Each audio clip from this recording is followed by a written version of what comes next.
Good evening, ladies and gentlemen. Welcome to the March 4th Board of Aldermen meeting. Please join me as we salute our flag.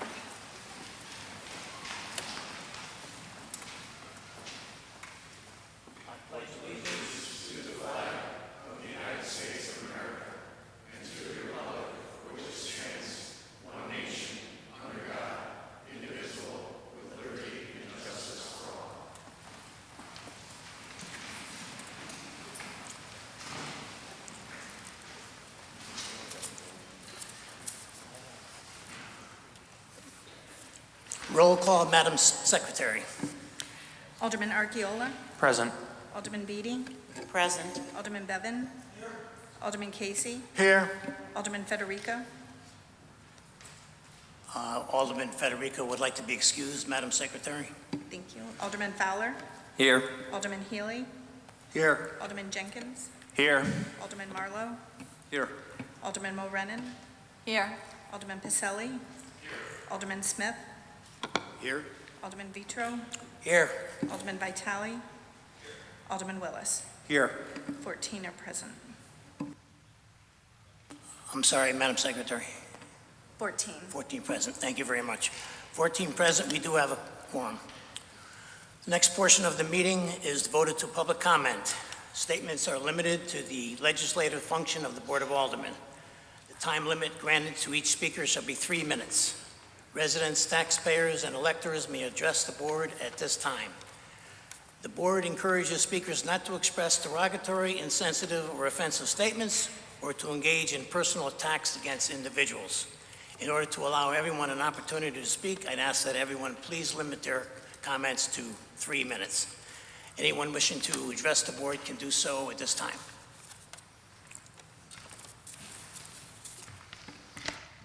My name is Mark Rusanowski. I live at 201 Wolf Harbor Road. I'd like to thank you for your efforts to have the surprise double in the registration fee for the community garden program reverted back to the previous, more affordable one. As I had stated last month, that sudden bump out of nowhere was easily a program killer and would have been the death knell to a very successful, long-lived program and a real travesty. We appreciate that effort. Keeping that fee affordable is important to the program's continued success and helps keep our participants' overall expenses for the year from causing personal budget issues. Remember, this fee is before they even buy plants, seeds, or other essential items for their plots for the season, so that has to be factored in every year by each participant. As mentioned last month, a fair percentage of program participants are on fixed incomes, and the benefit of having a garden available really helps them and their families out for a portion of the year, especially if they live in a condo or their property just isn't suitable to have one at their home. In my family's experience, we just don't have the open space to have one since we live in a wooded area, and trying to grow there just wouldn't be feasible. This availability truly fits the spirit of why Ed Austin started the program to begin with so many years ago. Gardeners can also continue to participate in the Plant a Row program to supplement the area food banks with fresh vegetable donations by keeping this affordable and allowing more wiggle room in their budgets to be a part of that needed donation stream rather than passing on it because they just can't make it happen. That's in addition to the several plots planted specifically to this program that volunteers help out with and are planned out by our program supervisor. That kind of positive activity we need to continue to promote, and reverting to the previous fee has helped keep that going. Now we just need to sort out some extra funding avenues for our program when needed that seem to be easily found for others under the Recreation Department umbrella. There should be some available via the state that are appropriate for our needs to cover extra costs, like the overgrowth issue we had to outsource recently. This should be sourced before we pull the trigger on a project rather than scrambling to find funds to pay after the fact. Considering the sheer magnitude of what needed to be done, doing that work by hand would have been difficult at best, let alone the liability issues from cutting down trees, pulling stumps, shifting boulders, and moving the large area of invasive Japanese knotweed that was getting out of hand. I mentioned the perimeter fence last month. Because of the hard work by a fair number of volunteers via the garlic grow and sale, approximately 80% of that fence was paid for by program participants. My back still aches from that effort, as do many others who volunteered, and we are proud of our accomplishment. All of this for a perimeter fence on property none of us owns because we believe in the value of the program and the need to protect it from miscreants who would steal from the plots or the storage sheds that are there. All we need now is to have the same effort put forward toward finding outside funding sources to cover extraneous expenses that other programs seem to have dropped in their laps. Thank you.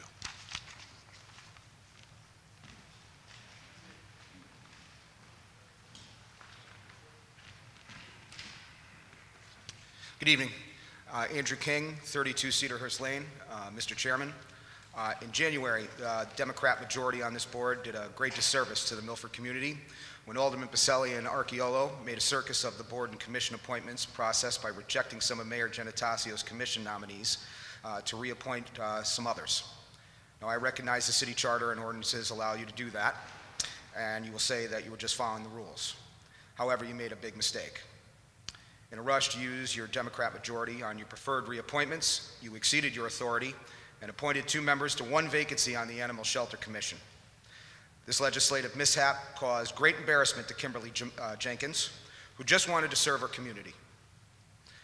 To make matters worse, after being informed by Alderman Mulrennan last month's meeting that she was in fact a member of the commission, Ms. Jenkins was sworn in by the city clerk and even attended a meeting, only to find out that she was appointed to a spot that didn't exist. Based on the city ordinances and charter, Mrs. Jenkins has since been told she is no longer on the commission. Due to all this, she no longer wants to volunteer her services to the city of Milford. Mr. Chairman, Alderman Pacelli, Archiolo, and Mulrennan owe Mrs. Jenkins a public and on-the-record apology. Thank you.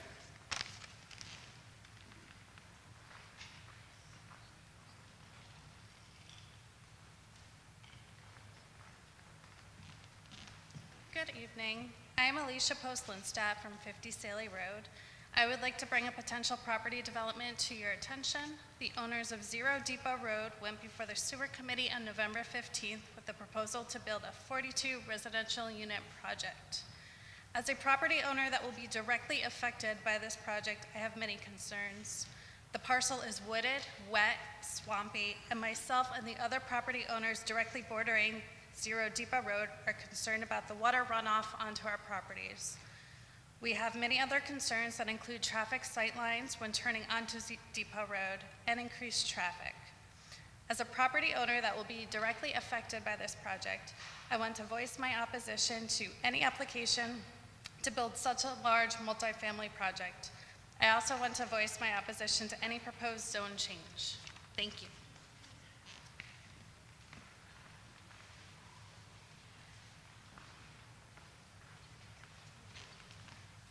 Good evening, board members and your honorable mayor. I am Cheryl Goad of 554 Boston Post Road, and I'm speaking tonight again on behalf of the gardeners at the Benson Crump Memorial Community Organic Gardens. We did have that previous speaker, and I don't wish to be redundant.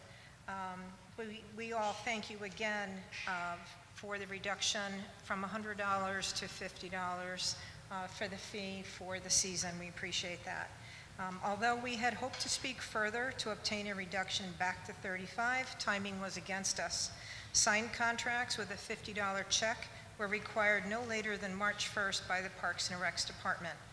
We gardeners understand that there are more pressing issues that need your attention and agree that this garden should not take precedent over more serious matters.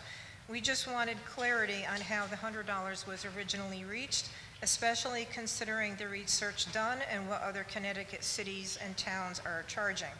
There has been confusion caused by various conversations, hearing different information about spending, lack of enough workers, equipment, etc.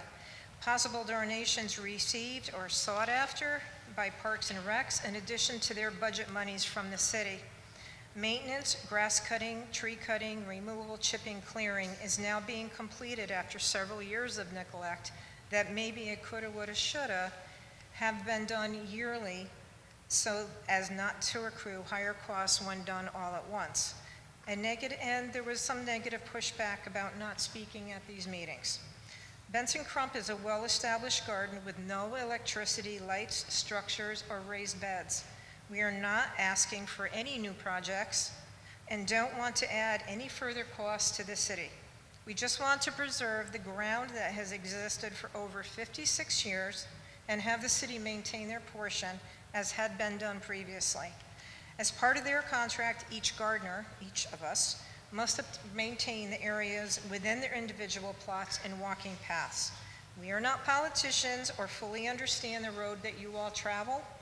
We just are trying to receive a clear explanation for additional costs that were expected to come from our personal pockets.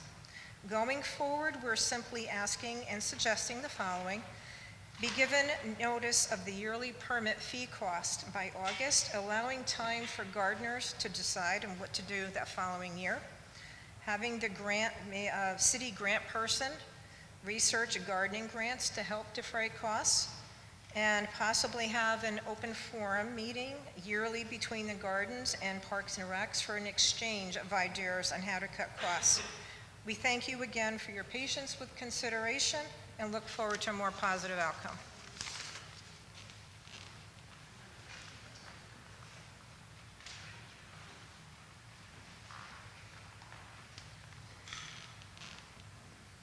Good evening. My name is Jean Hedis. I'm here to present, my address is 16 Myrtlewood Drive in Milford. I'm here presenting tonight for my husband, Steve, who presented to you actually last month on some of the benefits of the community garden. But due to his illness tonight, I felt obligated to come by and to at least give you some of his thoughts. I want to thank you, Mr. Mayor, and the many board members here tonight for listening to our community garden presentations last month and keeping the fee at $50 for 2024. But would like to comment, however, on some information received that supported the fee increase. The mayor's office had said that the increased fees were financially warranted this season. That was concerning to many gardeners who are looking to the future. Will we be looking at $100 next season? We would like to ask the board some rhetorical questions. Imagine if all of you on the board were responsible for the parks, the beaches, the soccer and ball fields, the sports courts, and the children's playgrounds in our city, and they had issues like we have had in the community gardens. Who would pay to repair the access roads if they were unkept and uneven, full of divots that could damage your car? Who would pay to clean up the border area that was lined with overgrown brush, poison ivy, dead trees with falling branches, rotten twigs on the ground everywhere, creating a walking hazard? Who would pay to level the surrounding areas which were unlevel, full of holes dug by animals and eroded soil? And finally, who would pay to rid the boundaries of mice, rats, and woodchucks, which recently we determined can carry rabies? Surely the monies would come out of the city taxpayer funds for maintenance of those recreation, park, and beach and playground areas. Likewise, the same should hold true for the community garden. There shouldn't be a cost to the garden participants now or in the future. We as gardeners should never have to bear that burden. Part of the reason for these increased costs were due to the fact that there had been little upkeep to the garden by the city over the years. There are three other concerns that I would like to address. The first one was a communication from Mr. Rosen in the mayor's office, who indicated that our amenities exceed the other gardens in the area. But what amenities are these, we ask?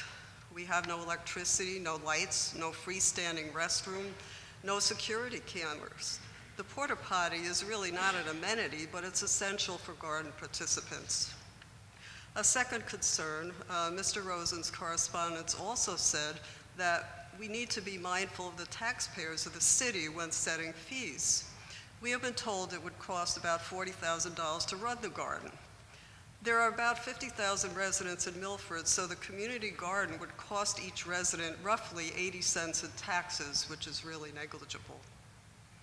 And finally, the third concern, we have been told we cannot get the grass cut in our garden because Milford does not have the manpower, but in reality, we probably have less than 1% of the land owned by the city, and because they could cut other areas, why not ours? We see city workers cutting the soccer field next door to in Eisenhower Park, so they merely have to open the gate and come right into the garden. So as you know, the garden benefits all the participants and really the community at large. The mayor said in his letter that the garden is a tremendous asset to the community, and we as gardeners agree. We need to stop looking at the garden as a liability. We ask you, not just now, but also in the future, to please keep the fees in line with what other cities charge in the $35 to $40 range. Thank you.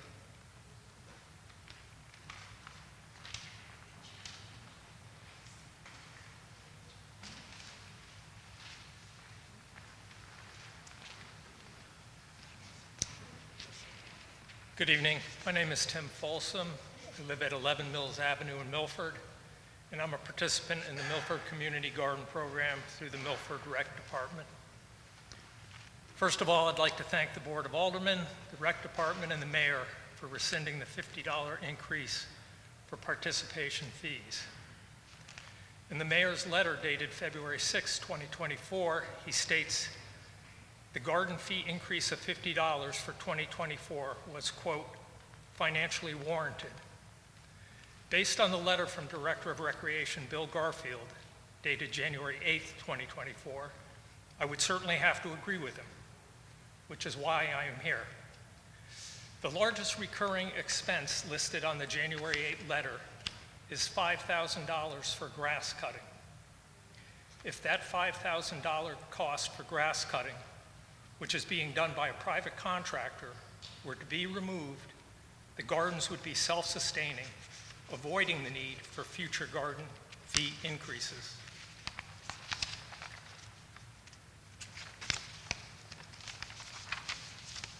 Having the city cut the grass would keep the expenses, $2,000 for a porta potty and $1,000 for miscellaneous, below the program-generated fees. To be clear, we're not asking the city to mow the community gardens, just to mow the city-owned grassy area that surrounds the gardens. The city mows around other facilities that are fenced, i.e. tennis, pickleball courts, basketball courts, baseball, softball fields, and the dog park, where users don't have to pay any fees for use or participation.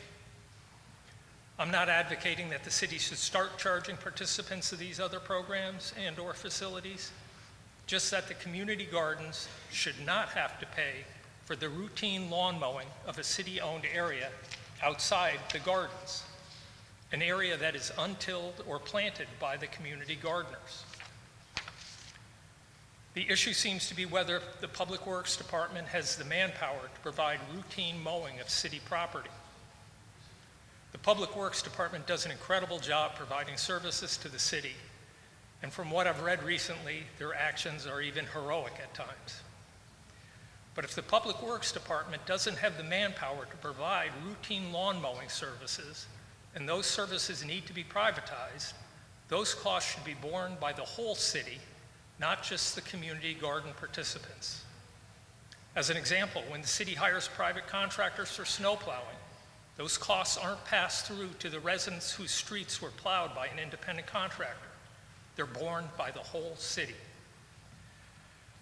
I would again like to thank the Board of Aldermen, the Rec Department, the Public Works Department, and the Mayor for the work you do on behalf of the City of Milford. Thank you so much.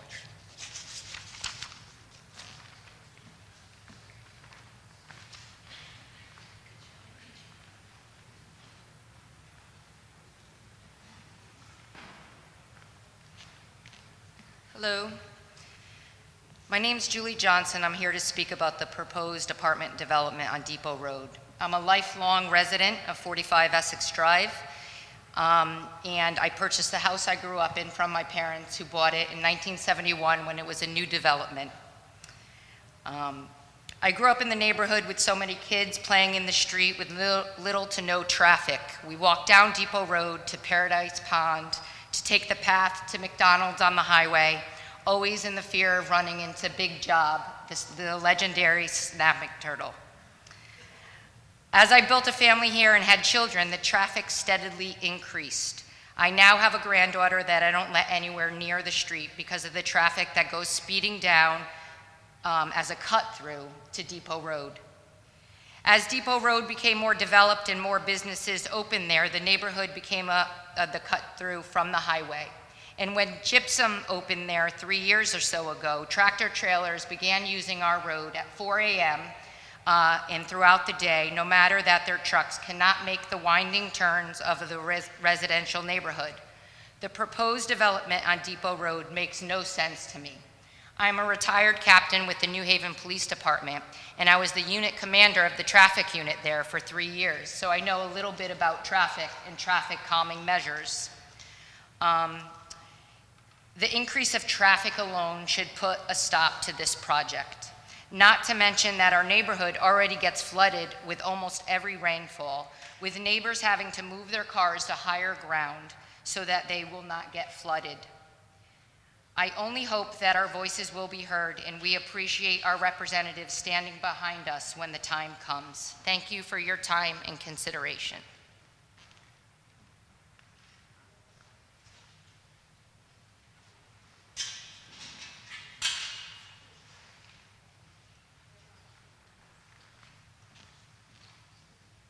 Hi, Board of Aldermen. My name is Andrea Gaetano, and I'm at 53 Essex Drive in Milford. I have several arguments against the development at 0 Depot Road.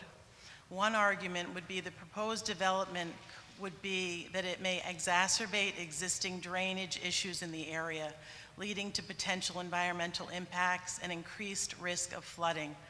Additionally, the narrow street and small residential neighborhood may struggle to accommodate the increased traffic and density associated with a 41-unit development, which, if my math serves me well, if there are 2 cars per unit, we're talking about over 80 cars in our small little neighborhood and narrow street. Another argument would be that the safety of the children in our neighborhood would be impacted.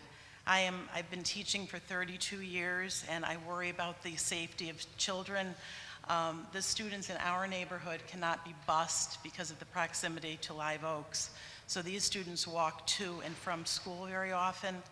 The increased traffic from the development, combined with larger vehicles using the streets as a thoroughfare, poses a heightened risk to the well-being of children playing or commuting in our area. This potential safety hazard further underscores the unsuitability of the proposed development for the residential neighborhood. Thirdly, an argument against the development would emphasize the disruption of the migratory path of deer and other wildlife in the area. The construction of a 41-unit housing development on this narrow road might impede or alter the natural movement of these animals, potentially leading to habitat fragmentation, increased risk of vehicle-wildlife collisions, and a negative impact on the local ecosystem. The ecological concern could be highlighted to advocate for this preservation of the wildlife corridor. And as Julie mentioned, I am one of the residents that wade in ankle-deep and sometimes knee-deep water during certain rainstorms and flooding. So I do worry about the drainage quite a bit, and I am one of the cars that was impacted during one of the floods. The front of my car, the bumper came off and floated down the street. So I know several of my neighbors have been impacted, and I have been impacted about drainage, so I worry about that. Thank you for listening.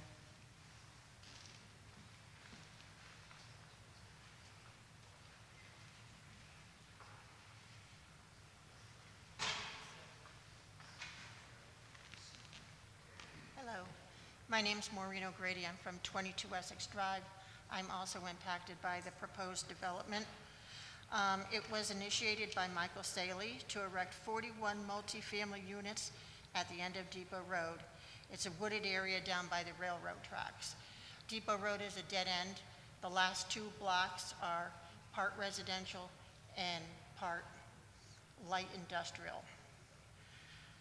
So this project seems to be in its infancy. It was approved by the Sewer Commission back in November, but we haven't found out where it's gone since then. But we know it has legs, and we know it's going somewheres. This project will be detrimental to our home's value, our water table, privacy, traffic, and to our wildlife. It can potentially result in 80 more vehicles, estimated 2 per unit, impacting our already heavily trafficked roads, in addition to the trailer trucks and vehicle traffic and property damage we've absorbed as a result of Depot Road Industrial Park's tenants. Twice daily, this could result in 160 more vehicles traveling on our roads. Our streets were not designed to sustain this volume. This traffic will specifically impact Essex Drive, Shamrock, Christopher, and Saley roads as they access I-95, basically turning our streets into another US 1, not to mention the additional industrial traffic during the unit's construction. Just as important as the increase in traffic is the potential disruption of our water table. Many of us already contend with water infiltration to our homes and yards, a clear indication the existing nearby water table is high and the ground oversaturated, requiring sump pumps or drains. All of our neighbors have sump pumps. Sometimes, some of them have 2. This disruption can further impede the drain field's capacity to absorb additional water. This project is being built in our neighbors' backyards on Essex and Saley, impacting their privacy and, more importantly, their resale values, as well as the impact of the lost homes of the various wildlife this wooded area presently hosts. We hope you can help us if this project goes any further. Thank you.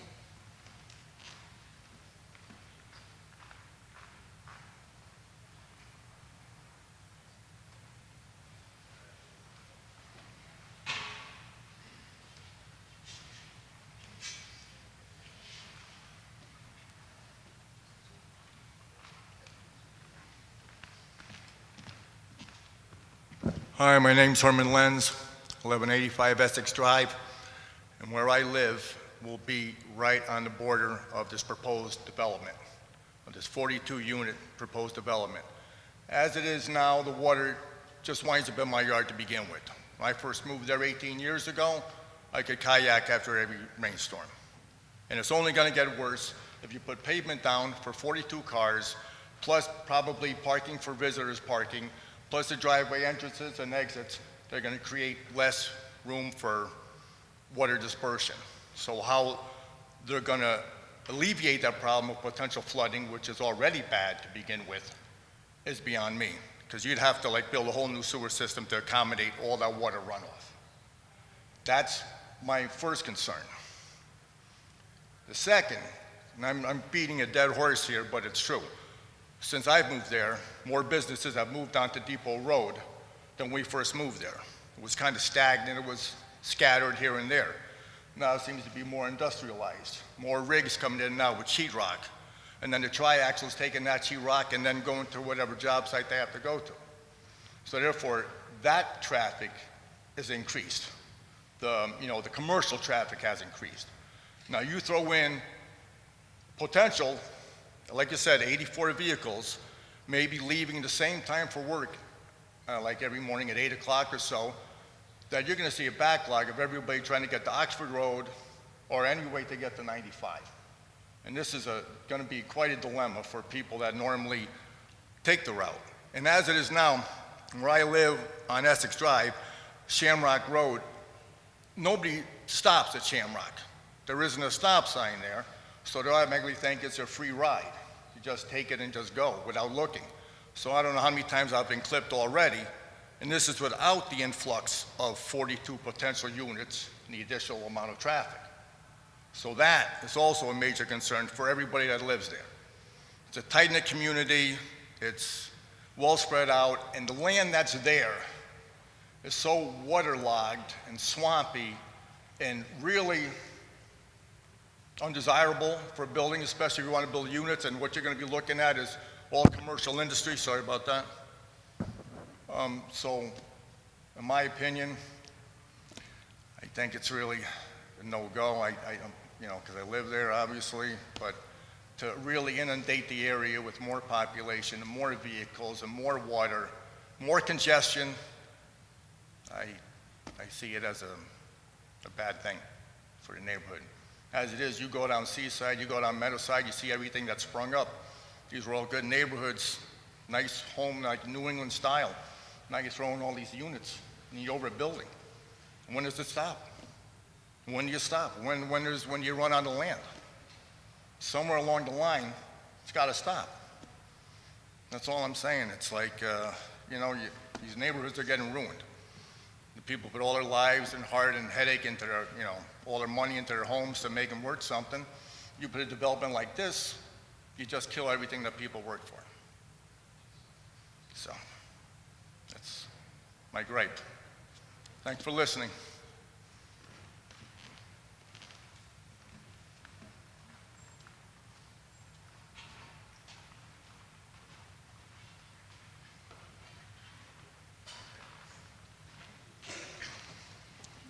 Hello, my name is Dylan Lindstad. I live at 50 Saley Road.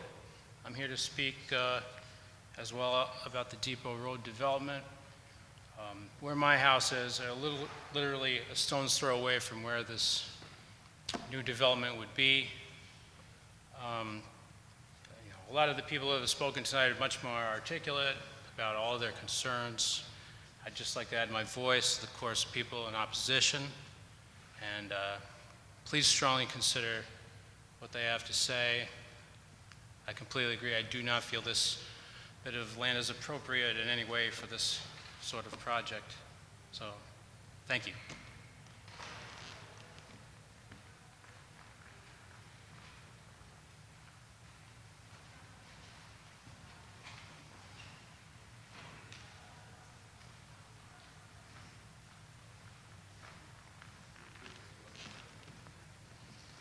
Good evening. My name is Peter Smith, and I live at 65 Oldfield Lane in Milford. And I'm actually here tonight on something that I wasn't thinking about talking tonight, but I did see a post on Facebook that sort of raised my interest. And the post specifically was an attack on Phil Vitro, and it was something that I just thought was important for me to point out. I did actually have the opportunity to call Phil and ask him about it, and Phil's response was, I don't go on Facebook, I don't know what you're talking about, which is probably good, because Facebook tends to be this location where a lot of stuff gets thrown out. And I want to say from the beginning that I have a tremendous amount of respect for every one of the volunteers who serve here tonight. You guys do this without compensation. You go through an election process, it's a nightmare. And you come and you do the best you can in terms of servicing the people of Milford, and I appreciate it. And so I wanted to say thank you. But what I wanted to say about Phil is, those who don't know, Phil joined the Marine Corps in 1965. He went over to Vietnam, served our country, came back, and in 1971, he joined Point Beach Volunteer Fire Company No. 6 in Milford. He served in Point Beach as an active volunteer from 1971 to 1983, when the city of Milford shut down the volunteer fire department. In that time, Phil witnessed the loss of Jimmy DeVico, who was one of his closest friends. He was a firefighter who lost his life in the line of duty. So I'm pointing this out to make clear that when you shoot at somebody, you should sort of understand the substance. Phil Vitro does not own Point Beach Volunteer Fire Company Incorporated's property. He's part of a few volunteers who are left. The interesting thing is there are some that happen to be on the Democratic Town Committee and some who happen to be on the Republican Town Committee, so this is not a partisan issue. But the reason I wanted to say something is I think that in my experience in this town, we've had the ability to have civil disagreements. We can disagree on policy, we can disagree on substance, but we shouldn't be questioning people's integrity. And I think it's important for us all to remember that the community that we love is Milford, and that when somebody does something bad or steals or does something, that's a different issue. But I think I'm just hopeful that as our community moves forward and as we move from years forward, we don't get sucked into the morass that social media has created in terms of this venom that goes between Democrats and Republicans, because ultimately we're all citizens of Milford. And so I just wanted to come up here today and first of all say thank you to Phil, because in addition, I didn't finish. He actually got on the Board of Aldermen, I believe, in 2003. So he's been servicing Milford for a number of years, and he's been the highest vote getter. He's one of those guys who, if you have a problem, ask him. He'll talk to you. And I'm just hoping that when people have concerns, that we'll get away from the idea of posting something online and actually picking up the phone and communicating. And that's all I wanted to say, except I did want to thank every single one of the elected officials here, and thank you for what you're doing.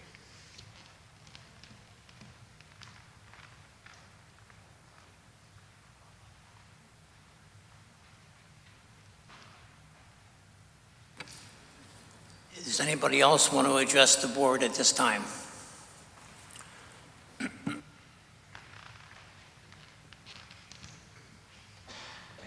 Good evening, Mr. Chairman, members of the board. My name is John Drapp. My address is 41 Jackson Drive. Mr. Chairman, in the meetings of this board in the last couple of months, January and February, Mayor Ginnitasio put forth a number of nominations and recommendations for the appointment of various people to the city's boards and commissions.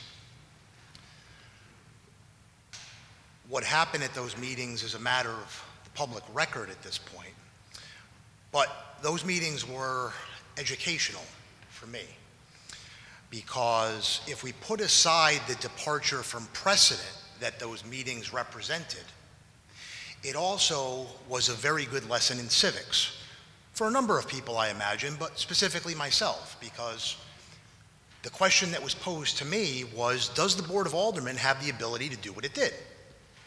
So I got myself a copy of the charter, and although I've had occasion to reference this in the past, as a lawyer, I've read the United States Constitution, I've read the Constitution of Connecticut, so I said maybe this is a good time for me to read the charter of the city of Milford from cover to cover. So I did that. And what I thought was interesting, among other things, was Article 2, Section 7, which says, and I'm quoting, during the term for which he was elected, and I apologize, the charter still does not have gender-neutral terminology, during the term for which he was elected, no elected official of the city of Milford shall hold any other public office or employment whatever, elective or appointive, within the city government, except that of Commissioner of the Superior Court, Mayor, and Notary Public. And there's a notation there that it looks like that was adopted by referendum on Election Day 1963. The reason why I bring this up is, in my capacity as the Republican town chair, when I read that, I was very concerned because there were a number of my members that held elected office and appointed office. Consequently, I immediately requested, and City Clerk Fortunati received their resignations so as to bring them in conformity with the charter. The reason why I appear before you tonight is because there is at least one city official, and before I even get to that, also, this isn't a political issue, there were Democrats that were recently elected to elected boards in November that were on appointed boards or commissions who stepped down. There was one who was not, and that is the Registrar of Voters, Kerry Rowland, who serves as the elected Registrar of Voters as well as a member of the Parks, Beach, and Recreation Commission. So I'm here tonight to call for her to resign from one of those spots to bring herself in conformity with the charter, because as this board, and I readily admit, this board was well within its rights within the charter to do what it did in the past two meetings, and I respect that. That is the law of this city. So too is the law of this city that no one should serve an elected and appointed office. So again, I call for her resignation from one of those spots, and if that is not forthcoming, which I certainly hope that it will be, we should have confidence that our elected officials will respect the law. But if it is not forthcoming, then I hope this board will take whatever action it deems appropriate to ensure that every citizen of Milford is following this law. Thank you, Mr. Chairman.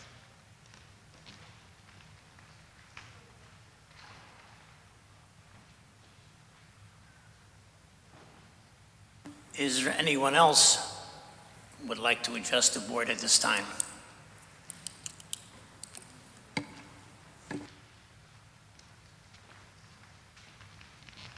Good evening. My name is Dee Dutton. I live at 50 Essex Drive, and I'm here to oppose any development at Zero Depot Road, which does not go within what is already zoned for. I'm not going to bore you with what everybody else has already said about the property, but that's how I feel. If it's zoned for residential, 12.5, that's what should be there. Thank you very much.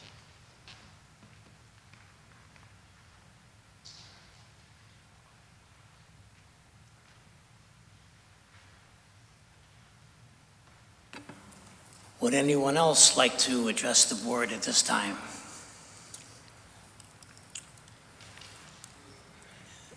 Seeing none, we'll go on to agenda item number 3, consideration of minutes of the regular meeting of the Board of Aldermen held on February 5th, 2024.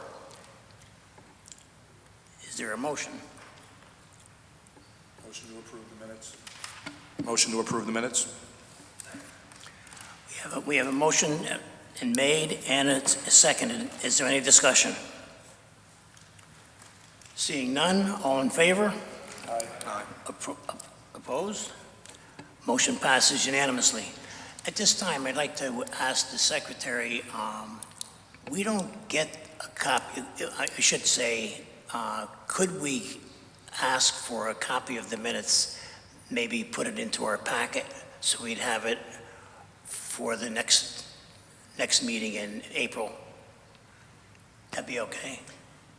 Yes, I'll talk to Karen Fortunati and make sure that that gets with Yeah, your packets. I'm not trying to give you another job, Tony. It's just that I haven't seen. Okay, I believe it gets emailed out too once I send them to the city clerk's office, but I'll ask her to also put a copy in the packet.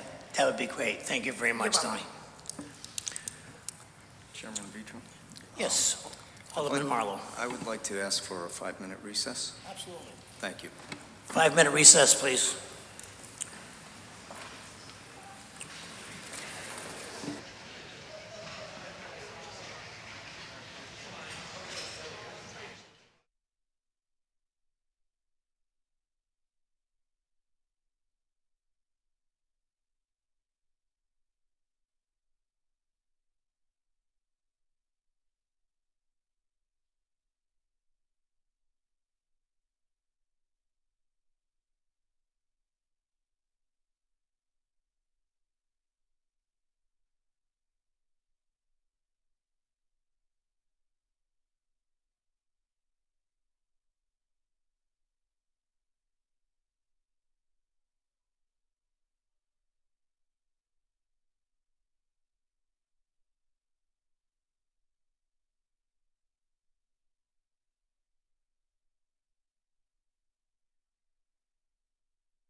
Meeting, thank you.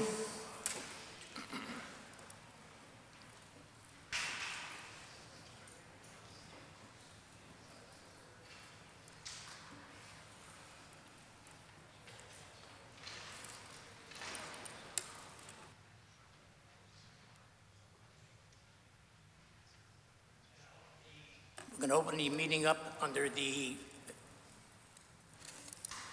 agenda item number 5, Chairman's Report and Recommendations.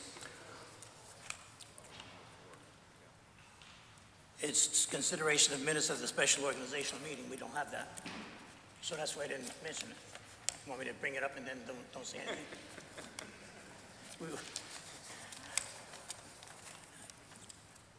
Well, agenda item 1-4 would have been consideration of minutes for a special organizational meeting, but we did not have any. So we will jump on to agenda item number 5, Chairman's Report and Recommendations. I just want to remind everybody that the St. Patrick's Day Parade in Milford is going to be Saturday, March 9th. The step-off is 2 o'clock at the Parsons parking lot.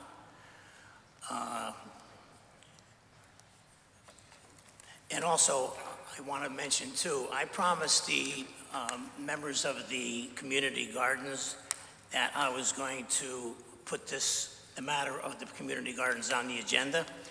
But as you already know, I hope you will know by now, we already took care of we already reduced the amount of fees from $100 back to $50. So really, there is no reason to bring that up again, unless and any one of you might have something else to add or ask. You could call me anytime, and I'll be happy to get that answer for you individually. Okay? And Ben Blake, our former mayor, is going to be the St. Patrick's Day Parade marshal. So you may want to see him march in the beginning of the parade and have a little speech afterwards. Agenda item number 6, Mayor's Report. Mr. Chair, point of information. Did you say the parade was at 2 o'clock? Yes. I think it's 1 o'clock. I don't know if I'm that sure of it. It's 1 o'clock.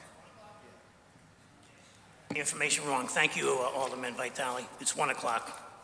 But they want everybody to assemble around 12:30, so at the Parsons parking lot.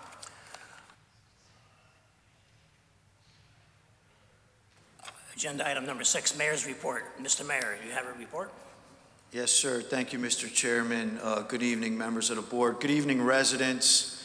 It's nice to be back at City Hall at the Board of Aldermen meeting. You know, March is a great month.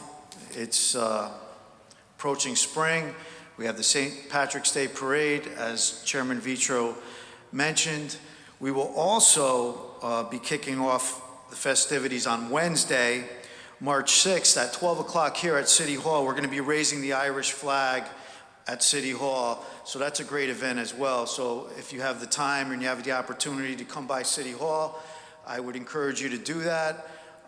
As Chairman Vitro mentioned, Mayor Blake is being honored in the parade. He is the Grand Marshal. I was down at the Irish Heritage Society on Sunday. There was a ceremony there. I wished him all the best, and I mentioned to him that I look forward to walking in the parade with him and with all the residents of Milford. This is what we do. I love parades, so I hope you can all come down. I hope the weather's nice. The luck of the Irish. I hope we have some very nice weather. So, the better the weather, the better the turnout. So I'm really looking forward to seeing all of you there. I did want to mention and thank the Gardens for coming forward for their kind words. I'm happy to rescind the increase. It's a great community, the Gardens, and I look forward to visiting them very soon. I was invited. So once again, thank you for coming out. And also the residents that came out and expressed their concerns about a development in their neighborhood. I also want to thank them for coming as well. As you know, budget season is well underway, and there's been several productive meetings with the Board of Finance, and the proposed budget is being well received, I must tell you, by the department heads. The city side of the budget that I've proposed is a 0.77 increase. It's less than 1%. So, you know, that's a team effort. I worked closely with all the department heads, and it's a great team. It's a great city, and, you know, I got to tell you, they're very excited that, you know, that their departments are being funded appropriately. And, you know, with that being said, I've worked hard to ensure that we are funding our priorities. That's very important. And to achieve savings where possible. And to adjust key accounts to appropriate funding levels as they have been historically underfunded. This is the first budget, like I mentioned, where the departments are being appropriately funded. So I'm very proud of that, and I'm proud of the work. Peter's been a big part of the budget process. I want to thank Peter and my chief of staff, Justin Rosen. We put a lot of hours into this budget, and you know, we're looking forward to the board's final approval, right? You're going to adopt the budget. You're going to, you know, make the tough decisions, and ultimately it will be your budget, not mine, but yours. So I look forward to working with you as well and realizing, you know, cost savings, because it's important, right? We have to keep all the members or all the citizens in mind in Milford. It's important to all of us to keep our taxes down and keep them low and keep them in line, and you know, compared to other surrounding towns and cities, that's what we strive for. So before you this evening also is the bonding request, knowing that there's financial realities. The total amount being bonded is far less than previous years, and it reflects strategic investments in our aging infrastructure. There's a lot of bonding that is appropriated for the sewers. The sewers is a big part of our aging infrastructure, and we must maintain those sewers. And we also must enhance our schools. That's very important as well. We have to keep up with our buildings, our school buildings. Our children go to these schools, and we want to make sure that, you know, our children are in the best schools possible. I think we would all agree on that. And getting the fire department back on track, getting the proper apparatus. There's a fire truck in the bonding package, a pumper, and also an extra ambulance. We have a great EMS response emergency service, and I get nothing but compliments from residents when I see them out and their families, you know, are in need and they have to make that call. They say that the fire department responds in a very timely manner. They're very professional, so I think they deserve to have, you know, the tools in order to make, you know, their job easier, more efficient, and, you know, help save lives. And that's what they're doing every day. They're saving lives. So I appreciate the work from our fire department. The other thing I want to bring to your attention is I have Warren Fields here. He's present. He has been appointed to the Inland Wetlands Agency as an alternate member with a term to expire 12/31 to 2025. With that, I respectfully request your considerations on 8A through 8F, as the applicant is requesting the aldermanic consideration, and I'm asking for you to please vote in favor of Warren.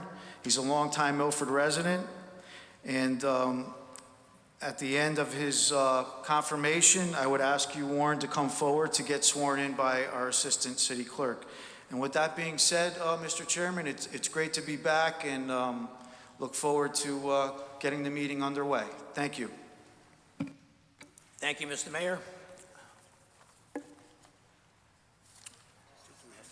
Excuse me, Mr. Chairman. Warren, you don't need a vote. It's one of these lucky days, I guess. So you're going to step forward and get sworn in.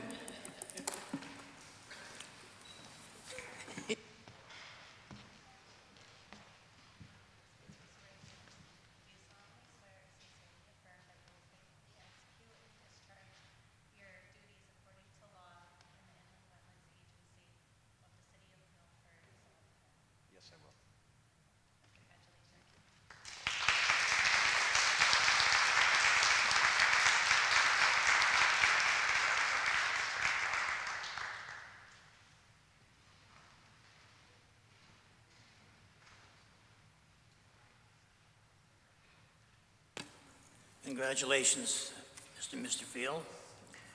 We're going to open up under agenda item number 8, new business. Alderman Pacelli. Item number 8A, Board of Aldermen approval is requested per the attached recommendation of the Planning and Zoning Board dated February 21st, 2024, for the acceptance of the capital improvement plan for the years 2023 through 2028. Second. We have a motion and a second. Is there any discussion? I don't see anybody raising their hand. Alderman Marlowe. Thank you, Mr. Chairman. Just comment more than anything else. I know that the capital improvement plan comes before us every year, and they speak with the mayor and come up with the department heads what their needs are going to be as far as the capital improvement plan. And while it is 200 and something pages, that capital improvement plan, I did get a chance to read through some of it, and it looks to be a good, responsible plan this year, as it has been in the past, and it's nice to see that the police department station is back on there again. So just wanted to say that it looks to be a responsible and realistic capital improvement plan. Thank you. Thank you, Alderman Marlowe. Anyone else want under discussion? Alderman Pacelli. Thank you, Chairman Vitro. I would like to point out, I too had reviewed the plan, and it's put in place, but there's an issue that I have.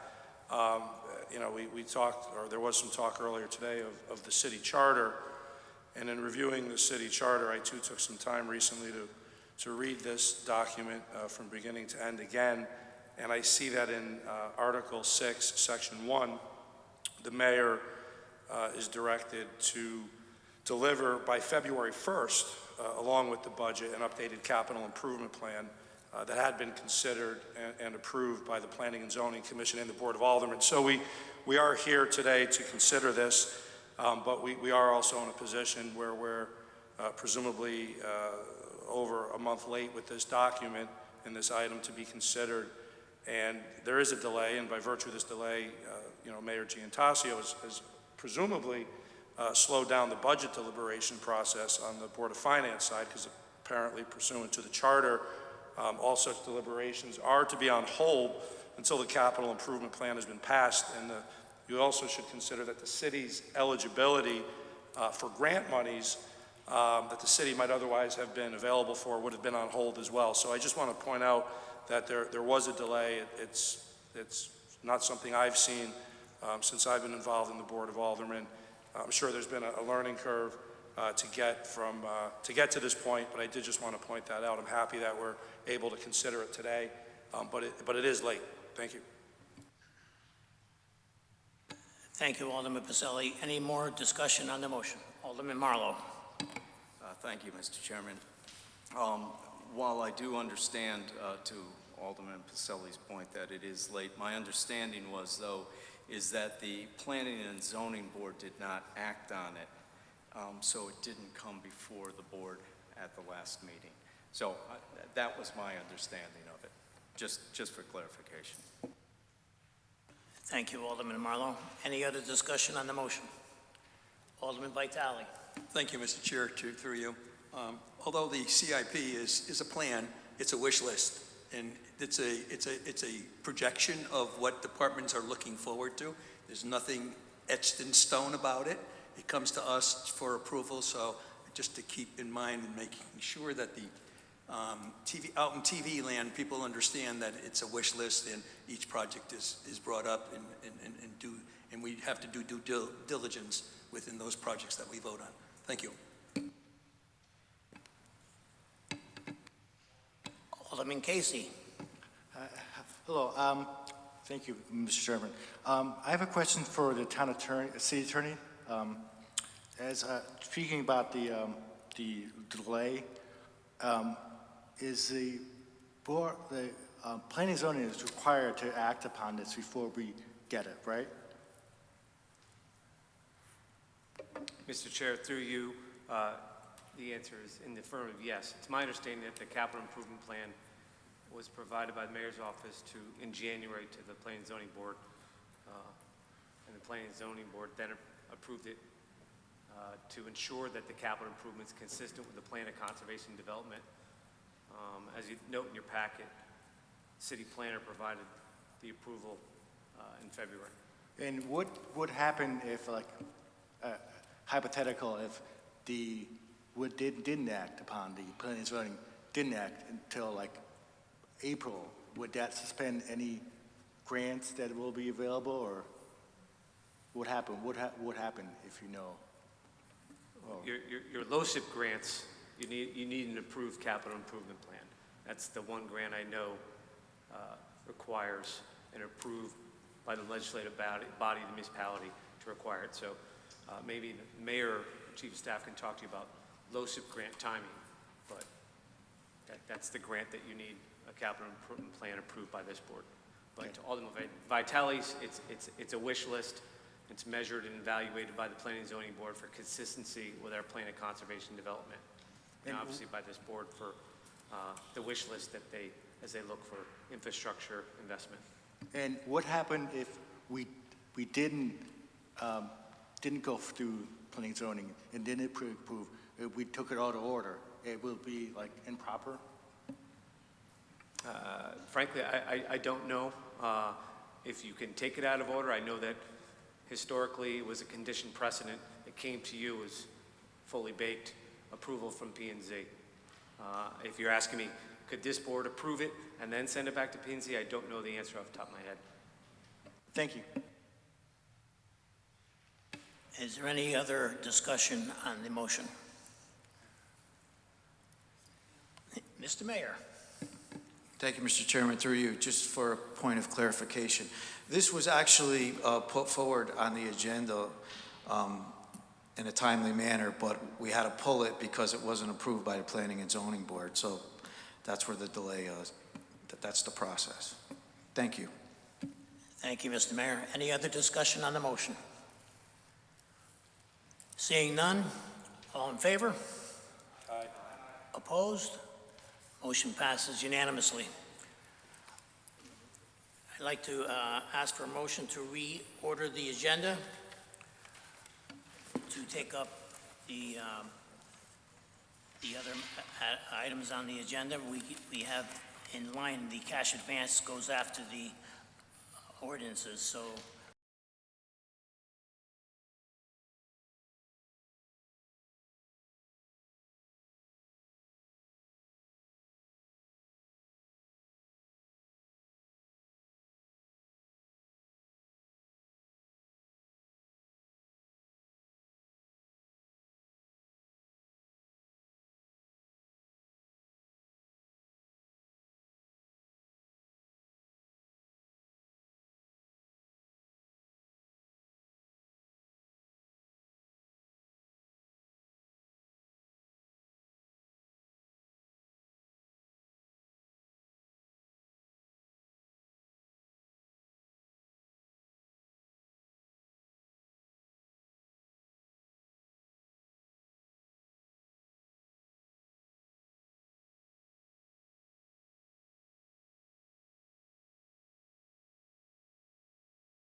did pass to be brought before the entirety of the Board of Aldermen.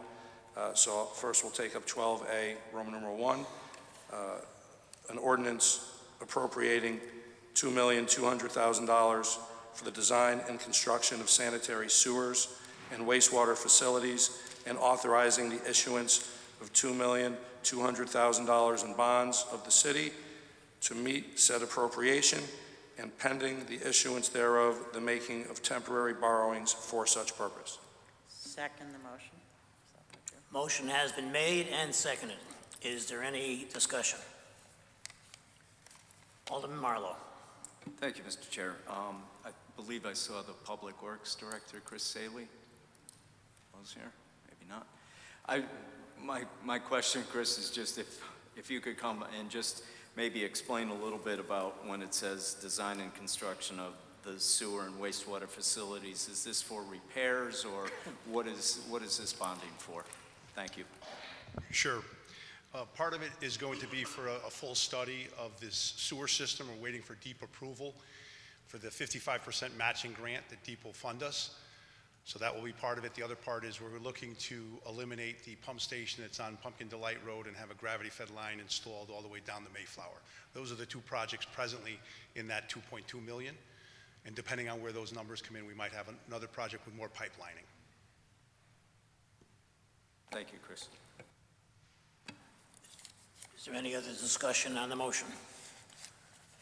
Alderman Smith. Thank you, Mr. Chairman. To Director Saley, so am I to understand then that I didn't see it in here that part of this 2.2 million is for a full study of the It's a full study to analyze with our consultant, to analyze our weaknesses in the system, where we have I&I, water getting into the system, that in turn makes more demand on our pump stations and our treatment systems. And how much is that study going to cost? Right now, we believe it's going to be about $655,000.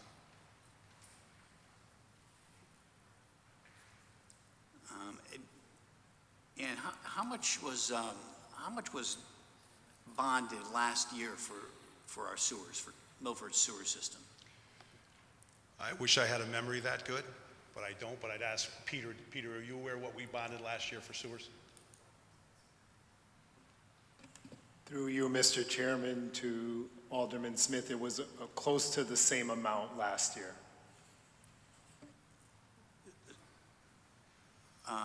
So am I to understand that for the whole of last year, only $2 million, that was the total amount of the bonding that was requested for sewers in the city of Milford? Alderman Smith, as I explained, I can get you that information tomorrow, but I wouldn't want to speak and say I'm not exactly sure. That's why I asked Peter. I can tell you what we're asking for now, which is 2.2, and part of it's financing, and those are the projects we're looking to cover. And so this study that you're undertaking now, am I to understand then that there is no long-term plan right now for the sewers or the sewer maintenance or the sewer bonding for the city of Milford? No, that's incorrect. So there is a long-term plan? We treat approximately 11 million gallons a day. There has to be a long-term plan. So the plan obviously is general maintenance, but also this is a study that's required by DEEP, and that's what we're doing. And we're waiting for them to approve the 55% reimbursement on the study. And does the sewer commission have a copy of the long-term plan? I said there's general maintenance and work, but the sewer commission manages the sewer department, yes. There's no specific long-term plan. The systems were upgraded, I think, in 2008. I think there was $100 million. Peter, am I correct on that? It was 2008 when the systems were updated? It might have been before 2008, and it was about $90 million, I believe, funded through the Clean Water Fund loans. Thank you. 90 million? Yeah. Yes, that was for the 2 wastewater treatment plants, yes. All right, and I take it that what time period was that $90 million bonded across? They weren't bonded. They were actually Clean Water Fund loans through the state of Connecticut. And several years ago, we took the outstanding balance and did a refunding, or also known as a refinancing, and converted the loans to general obligation bonds that had a lower rate. And there's about 5 years remaining on those bonds.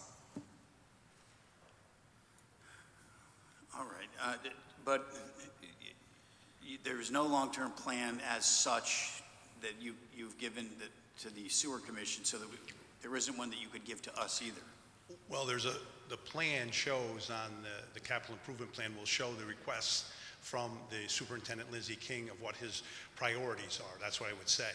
If there's a comprehensive plan, that what we're doing each year. No, it's a long-term capital improvement plan. I think it's a 5-year plan that goes out, and that's what we're looking for the 2.2 million. We asked the superintendent what his priorities were, and the first one was the study, which is going to show our strengths and weaknesses and tell us where we can go as a department.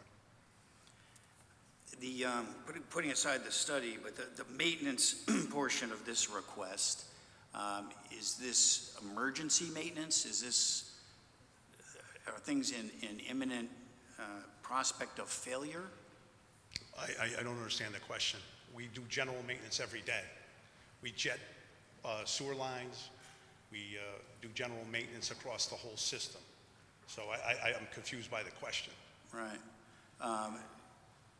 So this $1.5 million roughly of bonding is for general maintenance? I don't believe that's what I said. No, what did you say? Well, if you want me to be clear again? Yes. Okay, so it's $650,000 for the study. That was one thing. We want to take out a pump station. We have over 43 pump stations. We have an opportunity to take out the pump station at the end of Pumpkin Delight and have a gravity fed line installed from that location down the Meadow side. Mayflower Place.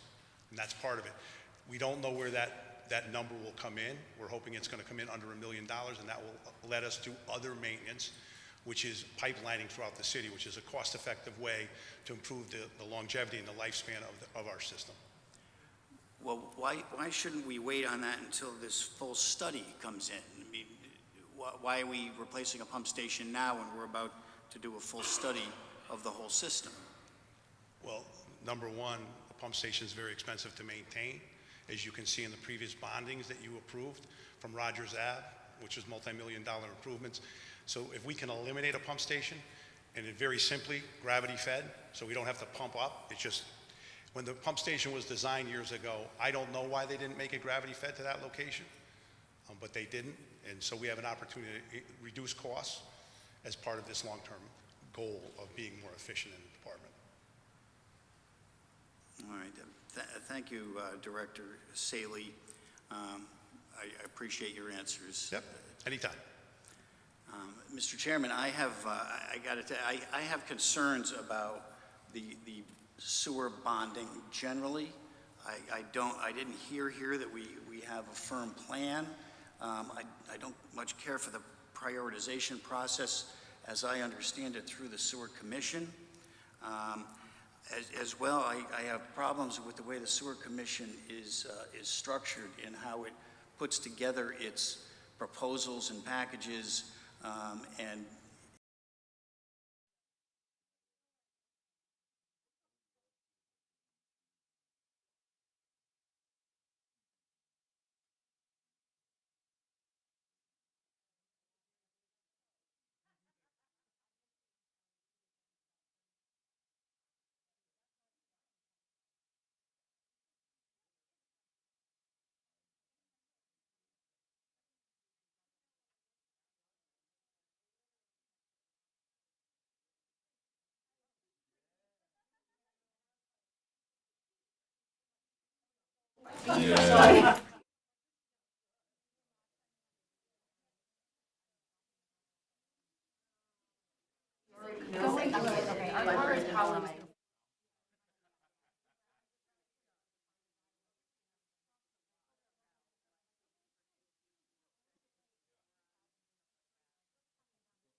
admittedly very important projects like sewer, but I think it's time for this board to begin putting its foot down and saying no to some of these things. Through you, Chairman Vitro, if I could address Alderman Smith's concerns. I'm not an expert in the sewer commission or in the sewer department, but I count on the people that are, which is Lindsay.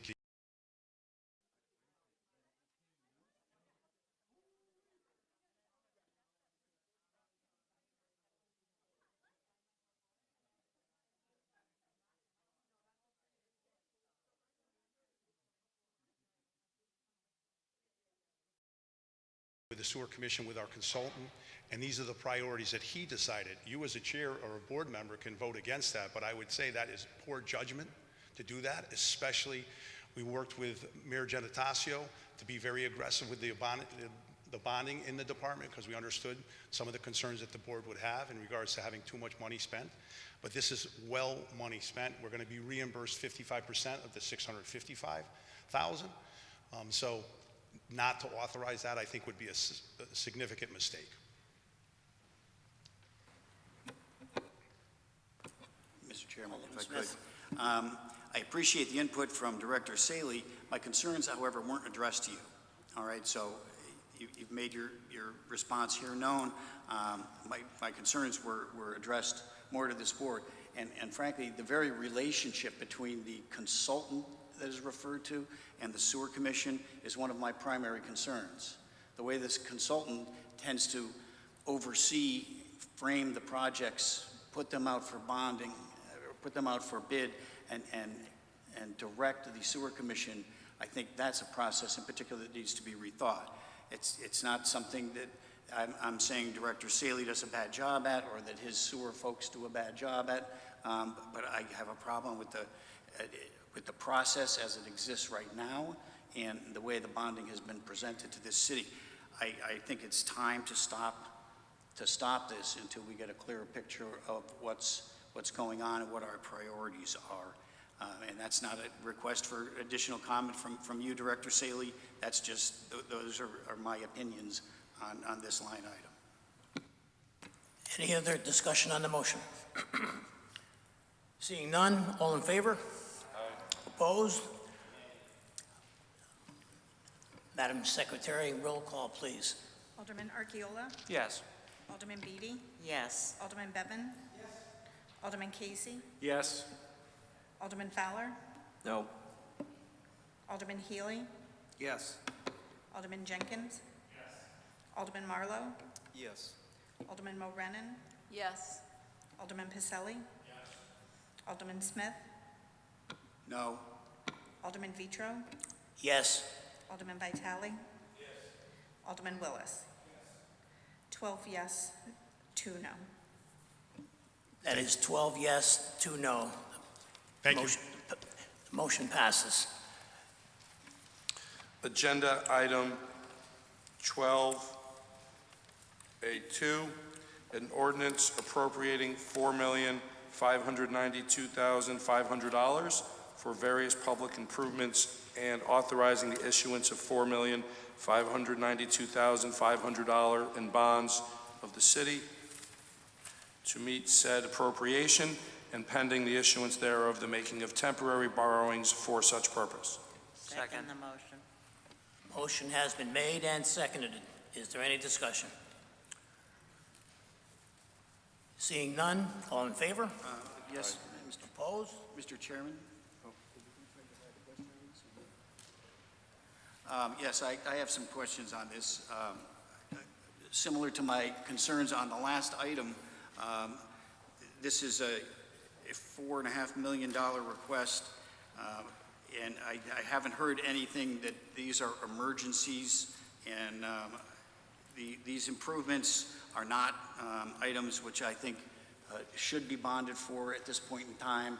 And so because of the general concerns I have about both the long-term plans of prioritization, things like the rolling stock program that we used to have and no longer have, and the general debt obligations of the city and its growth, as I said before, I would like to urge that this board not vote in favor of this, and I intend to vote no as well.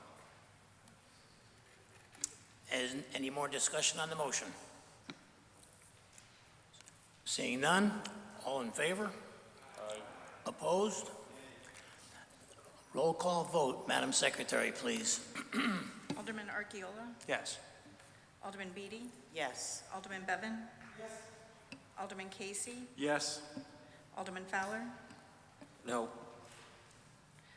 Alderman Healy? Yes. Alderman Jenkins? Yes. Alderman Marlowe? Yes. Alderman Morenin? Yes. Alderman Pacelli? Yes. Alderman Smith, No. Alderman Vitro, Yes. Alderman Vitale, Alderman Willis. 12 in favor, 2 against. The vote was 14 to 2. Motion passes. Alderman Pacelli, 12-2, I'm sorry.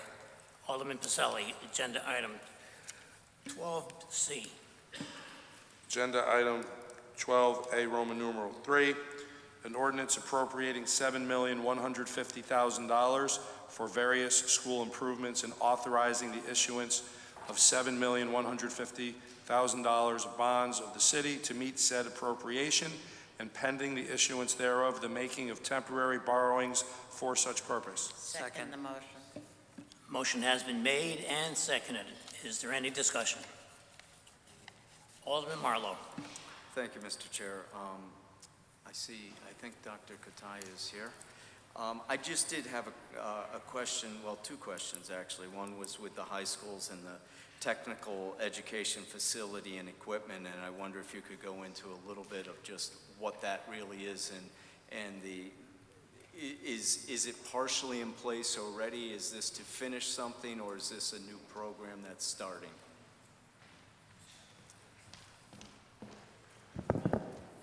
Thank you, and through the chair, Alder Marlowe, we have some team members here this evening that would be happy to speak to the projects that are included within the bonding, if that's okay. Sure, absolutely. We have our Assistant Superintendent for Business and Operations and Teaching and Learning, Mr. Brennan and Mr. Altieri. Thank you. Good evening, Board of Aldermen, Mr. Mayor, Chair. Thank you for the opportunity to discuss this evening. First off, yes, we're looking to expand some opportunities for our students at both high schools, and these are directly aligned with career pathways that are going to be something that's of need for these students, and we want to provide opportunities for all. So this bond that we're looking for is specifically for programming needs for our students, to provide them with different opportunities that are career standard industry-like. So we're looking to provide spaces that are very, look very similar to what you would see if you were in that career pathway. So that's what we're looking for in this bonding. Just a quick question, when we say the career path, what type of careers? I mean, when I think technical ed, and I know my age, I'm thinking shop classes or something Yes, like yes. Mr. Altieri is going to talk about the programming piece of this. So, great question. Our career pathways really provide students with a sequence of courses aligned to a particular area, and they have continued to evolve. So, we typically talk about pathways in manufacturing, allied health. We have a lot of students that have taken an interest in allied health at both of our high schools. Construction, and as Mr. Brennan said, we're really trying to look at ways to make more interdisciplinary learning hubs or studios, much like you would find if you went to Sikorsky or Pratt & Whitney, in terms of how folks are collaborating, prototyping, and testing and designing. Just to follow up, if I could, do you see that, will this require anything done to the building besides maybe a wall moving, and is additional staff going to be required to make this happen? Great questions, yes. So when we're looking at the programming space, we have 2 different high schools here, and we're trying to create equitable access at both high schools. So this could possibly include a renovation of an actual space that's happening right now. It could include possible slight, small additions, so that we're looking at, so when you look at these actual programs, the equipment that goes to these programs are very specific to that industry, and some of these different equipment pieces require large space. So in order to provide equitable access to these different studios that we have, we are going to look at renovating the space that we have both currently inside the building, and really focus on that to try to maximize the current capacity we have. But from there, depending upon the study that would be conducted, see where we go from there for that piece. Okay, I'm sorry, and to the additional staff, no, we don't need to hire additional staff at this time for these programmings. Okay, thank you. And then just at Jonathan Law High School, the Child Learning Center program, is that to mirror what's at Foreign? Yes, I would say mirror specifically to make it more similar to the program that's offered over there. So exact room for room, it's going to be very, very close in terms of the equitability of the two programs. That is accurate. And for myself, is this program to help students that want to follow that career path, the child learning? I mean, when I hear this, I'm saying, wow, you have kids you're watching in this class. That's what's happening. Yes, yes. So it is a great program for that. It does provide some daycare opportunities for our families in our community, but also it provides students an opportunity to do two purposes there. There's an observation setup. So right now, currently at Foreign High School, for instance, there's a window where students can observe the children playing and learn from it, from that experiential piece. And then there's also the opportunity for them to engage with the students depending upon where they are in the progression of those classes. So that it does give that experience, but to your point, yes, it does give them that hands-on, direct opportunity to experience what a career pathway in teaching and learning could look like. Thank you. Thank you. Any other discussion on the motion? I do have one, sorry, thank you. Alderman Beatty. Through you, Chairman Vitro, thank you. I do have a question. I try to follow this particular issue. And when you talk about a career pathway, it usually means a livable wage. So the example you just gave now of childcare, this is being rethought, I think, in some cities at the high school level of whether it really is a career pathway.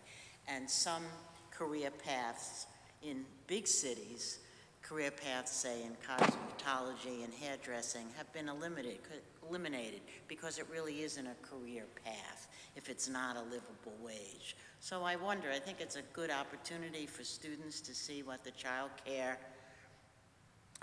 components are and learn and go on to future careers. But that whole industry is wrought with low pay, et cetera. So I'm skeptical about that. The allied health one, I understand about, and Alderman Marlowe's point about old-fashioned shop. You need to have the computers if you're going to have a career pathway to manufacturing. But the allied health, I think there are better pathways to careers in allied health, and they're through academic routes. So I'm skeptical about that and a big proponent of education. Absolutely, and if I could respond to that, I would appreciate it. Yes. I apologize if I was unclear with that piece. So it's not a career pathway for childcare. What I was merely saying was that the class provides an opportunity for childcare within our community. What the class is it's taught by a certified teacher who goes through different elements of teaching, psychology of teaching, all those different components, that's focused on actual instruction based for students to learn how to teach, but it's not like how to be a daycare provider, if that makes sense. So I apologize if I was unclear about that. I consider those two separate elements. One, it does provide an opportunity for childcare within our community, but that's not the focus of the programming. Okay. So very specifically, in the early childhood portion of this bonding, we want to offer a direct route, particularly in the area of teaching. And as Mr. Brennan explained, we're already offering some classes in a dual enrollment fashion. For example, UConn offers If You Love It, Teach It. We're one of the first school districts to offer that as a dual enrollment class, but we need the appropriate facility for that to occur. So while this may not set individuals on a pathway of childcare, albeit I would challenge the notion that in the state of Connecticut, one of the greatest areas of shortage right now are childcare slots. And it's becoming quite an urgency in the state of Connecticut, to the point where multiple school districts, public school districts, are considering what their role is in the area of preschool education. So this really is about child development, child psychology, and instructing students along that pathway. I'd love to add a little bit to the tech ed portion, because you made reference to when we were in school. And not so much the allied health, because we have a big dream for that that's coming, but in the area of tech ed, if we remember when we were in high school, and I'm pretty sure the shop over at law looks very much still the same as when many of us went to law. It's a one-bay garage. It's the same lift that's holding up the cars, and it's the same similar technologies, minus some of the portable technical pieces we've been able to purchase. If you think about the automotive spaces that you go to now to take your car, it's a different technology that's being used to repair your vehicle. And that is a career pathway. That is a place where our young people, if they receive the appropriate certification from us through the appropriate experiences, it's no longer in that one-bay garage when I went to school. It's much more sophisticated. And that technology and those operations in that room, they can't take place in the space that where it did in the 1970s. So we have to rethink not only the technology that's going in those rooms, but how those rooms are configured, and reconsider whether if a one-bay garage will do the trick for our future mechanical workers. So I think I was thinking in your head, it's what it used to look like, auto shop, right? But it's much more technical than that, than it ever was. And wood shop, it's so much more technical. That's the introduction to engineering now, right? And manufacturing, it's much more of a clean space. And robotics, we want to offer all those opportunities in our space, but what we're faced with is a 1970s, 80s facility with a 2024 technology. And that requires a reinvestment in that facility. And that's what this bond before you represents, is an opportunity for our kids to leave our schools with industry standard certifications in hand to go make money. Because four-year college isn't for everybody, but we want every child to have the opportunity to attend four-year college, or they can go straight into the workforce. And we just need the facilities in these two areas for now to ensure that. Mr. Chairman?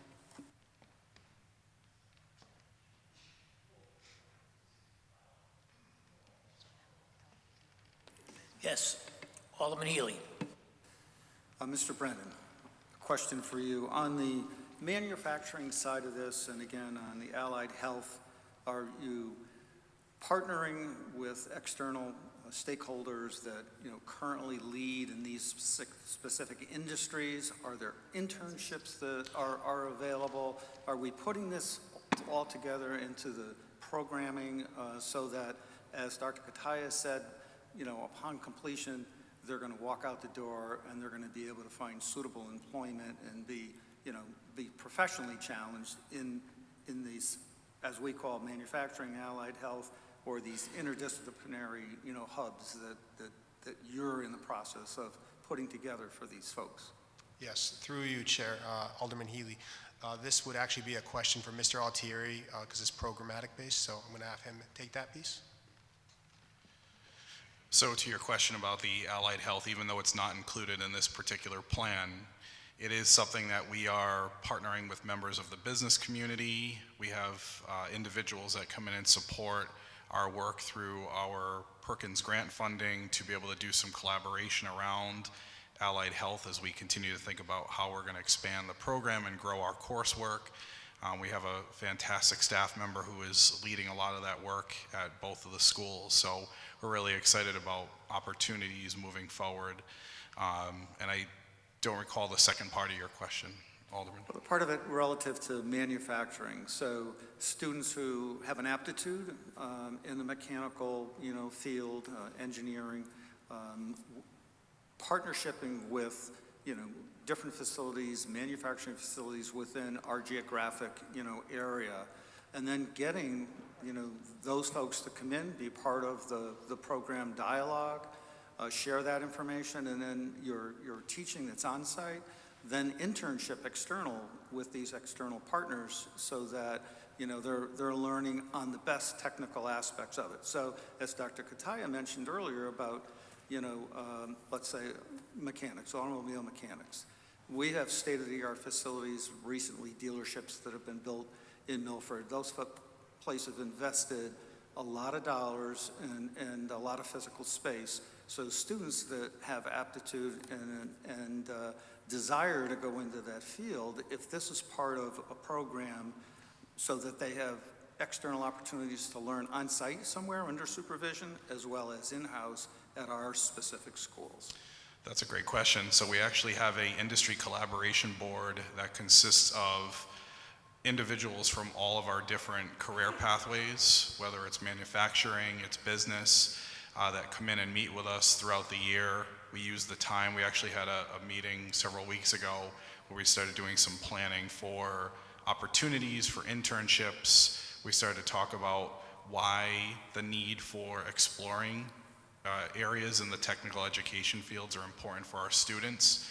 So we do have that influx of ideas, time to work together with our industry partners, and it's work that we're really excited about. We've also started to talk about and grow our opportunities for internships within the two high schools, and we want to hopefully make some more connections to those experiential learning events through our Perkins grant funding. We also do try to create several opportunities for our students to go out to visit local businesses for those opportunities to be able to see the application of those skills in an actual career and a trade, with the hope of getting them excited for pursuing those careers. So time frame relative to implementation, where you see time frame, a student at Jonathan Law or foreign, being able to participate in an internship in a new program. What is that time frame? So obviously we're looking at senior year, as Dr. Kataya mentioned.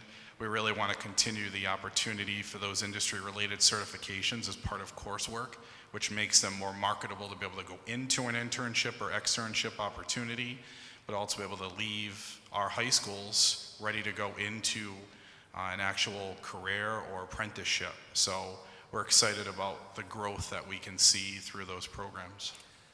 Is Platt Tech a dynamic that's involved also in these discussions relative to the possibility of shared facilities at all? Not at this time, no. Is it a thought? So we've had some opportunities to speak with Platt Tech and get to tour their facility, but right now there is no plan in place for any shared services.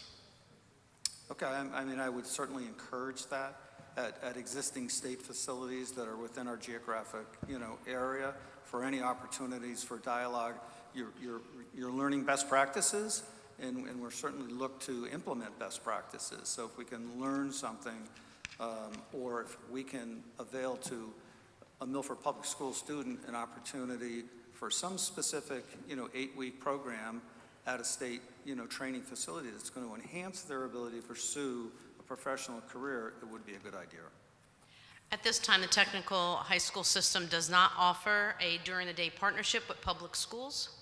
They did offer us an after-school program if we'd like to start clubs or open it up to the community, but their doors are pretty much closed during the school day. Mr. Chairman. Alderman Casey. Thank you. I just saw, I know about the Child Learning Program. So I know about, there's one in foreign, but there's currently not anything in law. The Child Learning Program is? Yes. Oh, yes. So there is currently a program at law, but I wouldn't say that they have equitable opportunities right now. It's very different based upon the actual space that they have right now. Okay, thank you. Children there go 2 days a week as opposed to the 5 days that are offered at foreign. So it's it's a couple of hours a day, so it's very different. I don't know if we have the details to the exact schedule, but there's no way we could offer at law what we offer at foreign because of the facility difference. And I have a question for curiosity, like how does parents receive the benefit of, who gets on the list of serving the, the parental, who gets on the list of serving the, like, who gets on the list of? We make an announcement every year, notifying the community that we have slots open for parents to send their children. Thank you. Mr. Chairman. Alderman Willis. Thank you, Mr. Chairman, through you. Thank you for showing up tonight to answer our questions. I just want to know, how does the students at the academy, can they take advantage of these opportunities, or, because I didn't hear They about will be given the opportunity to take coursework at the 2 high schools, just like they do now. Thank you.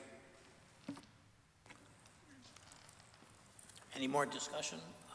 Alderman Vitale. Thank you, Mr. Chair, through you. Good evening, everyone. Thanks for coming. Programmatically, I can understand what's happening, and it's a great idea and future. My concern, being on the Permanent Schools Committee, and we see what's happening with many of the projects that go forth. My question number one is, and I thought I heard something, is there a increase in the footprint in either of these programs of the building? So there is a proposed increase possibility for Jonathan Law to help create some of that equitable access to the programming. And is that in the technical piece? Yes, it would be actually in both the technical and the child learning center piece. Just in wonderment, we know that what's happening to enrollment every year. I believe that the enrollment at Law is about 871 kids, I think, somewhere around there. In yesteryear? I think it's a little lower than that, Or maybe Alderman that's Vitale? foreign, maybe that's foreign and I got those numbers mixed up. Anyway, what I'm getting at is, in yesteryear, that building probably held 1,100 kids. And like anything else, the footprint doesn't decrease, but the utilization of rooms kind of take away from the regular classroom, whether it be OT, PT, all of those other, even in the elementary schools. My concern is that, and I would like to see more of it happening, is that repurposing some of those rooms that are empty. So whether that means taking a wall down, making an external entrance, as in tech, getting a car in there, that kind of thing. I'm really not in favor of the fact of expanding the footprint of the building and I don't know this for a fact. You're the experts, and but I think maybe better use of the rooms, of utilization, repurposing those rooms, making a cluster of rooms that will satisfy the programs that you're putting forth. So that concerns me. I don't know I don't know if that's deeply embedded, that is going to happen, in increasing the footprint. Is that an alternative? So right now, we just have a conceptual design of what this possibly could look like. Nothing has been set in stone, and that process would really be determined through the Permanent Schools Facilities Building Committee. At this stage, though, one of the things that I do want to take a step back at is the programming piece. So when we talk about empty classrooms, I'm not sure that I see necessarily that there's empty classrooms there for us to do.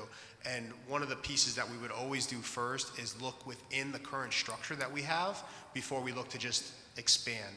So that would always be our first step, is to look at what is our current space, what can we do with that current space, and we would take a look at the professionals like architectural engineers to help us decide some of that. We wouldn't make those decisions necessarily in isolation, but we would have them take a look at the different opportunities that could possibly be presented within the current building. And at this time, thinking about the new programming that we're proposing with the amount of space it would need for some of these actual industry standard like items and different types of machines. I think of what woodshop looked like when I was in school, right? And the types of equipment that these students are going to need to be successful in these career pathways today are much different than that, and they require more space. And unfortunately, at certain times, the space that we currently have is not going to be substantial for that. Growth. My only concern is that I hope that we can repurpose a lot of those rooms, and absolutely, it's incumbent on the fact that there's going to be more money involved, and even on the Permanent Schools Committee, the committee doesn't make those adjustments. It's what comes from the Board of Education Yes. as to where we go with that permanent schools as a member of that committee. It's always a lead into, we are going to increase the footprint, or we're not going to. That's not the will of the permanent schools. Having said that, that's where I'm coming from at that point. But we talked about technical education. We talked about that car, that internal combustion engine, and what we do from that. But you know, down the road, things become obsolete. And the fact is there a thought about EVs? Is there a thought about when we get into the EV issues, we get into a whole different ball game about hazardous materials and all of these kinds of things that we get into. So I'm sure that's being taken under consideration. The other thing, is this going to be an elective? Is it mandated? Is it an exploratory that these kids will be running through these things for 6 weeks, for 8 weeks, for a time frame? Could you explain what the process and what you have in mind? Yes. So for the courses at the high school, it's courses that students can register for, obviously elective courses. The pathways are opportunities for students, as we mentioned earlier, for them to really specialize in a particular program area and take not only their core courses, but also elective courses aligned to that particular field. So it's giving students the opportunity to do some of that specialization. And how many, in your projections, how many will these facilities handle? Is it a full class? Is it a very small amount of student population, the student body? In terms of the actual studios or labs, as we're thinking of them? Yeah, what would be that number that you would be satisfying those either electives or whatever it might be? I mean, a typical class size, I think, is what we would be aiming for to have in the facility at the same time. And today's typical class size is what? Depends on the level.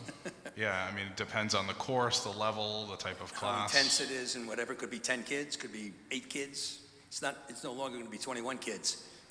I'll take that. So the number obviously varies greatly at the high school level. I've spoken very clearly with our elected officials, Board of Education, that there are some specialized courses that have smaller class sizes. We want to be a school district that offers AP courses, even if it means running it with 6 or 8 kids.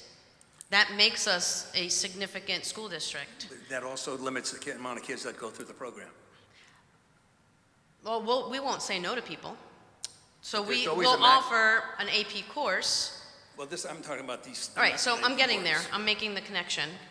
And in an electives course such as this, we'll take as many students as allowed and can be safe. So you can imagine in some of the woodshop courses, we're not going to put 28 students in there like we have English, freshman English. Freshman English classes, we have 26, 27, 28 kids. So in a woodshop class, we're going to put in there what safety allows. And the number of machines or technical pieces that we may have. In essence, so it's going to be vary. limited. It's going to be limited, and so the amount of money, we're getting a big bang for our buck. Are we? I'm not saying it's going to be limited. I'm not saying Well, that. I would assume that it's a lot of because of safety and everything else, and it could be a class of 10 in automotive, it could be a class of 10 in woodshop. I don't know. Well, the engineering class could easily take 25, 28 kids. Right, so. Because it's computer-based. Right, The but robotics class can easily take 25, 28 kids. We don't know the popularity of that particular class because it hasn't started at this. We don't know the point. popularity of culinary either. But so the point Right? is, as long as we can get enough kids to these, and Yeah. whether it's popular enough that these kids are going to be signing up for it, and if it's an elective kind of thing. Have you ever thought about an exploratory kind of thing where maybe freshmen go through or senior go through every 6, 8 weeks or whatever it might be, a marking period? Oh, we would offer it to the full high school general population, 9th through 12th. So these teachers would have full class loads, full schedules like anybody else.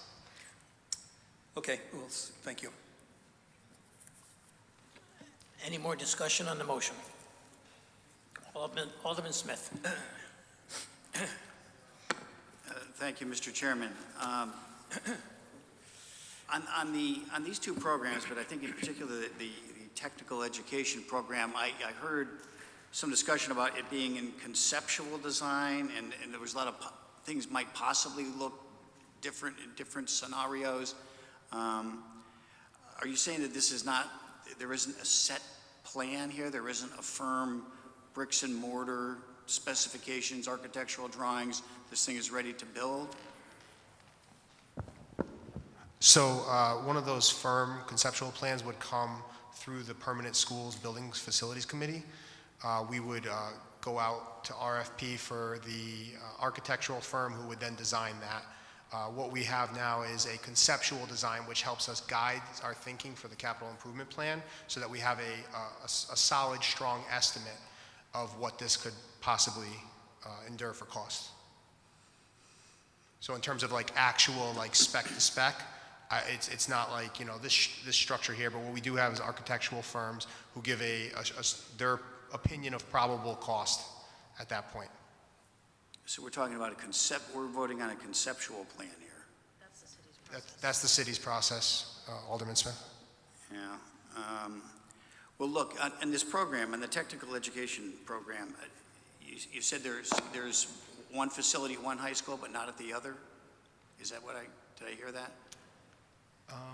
No. No?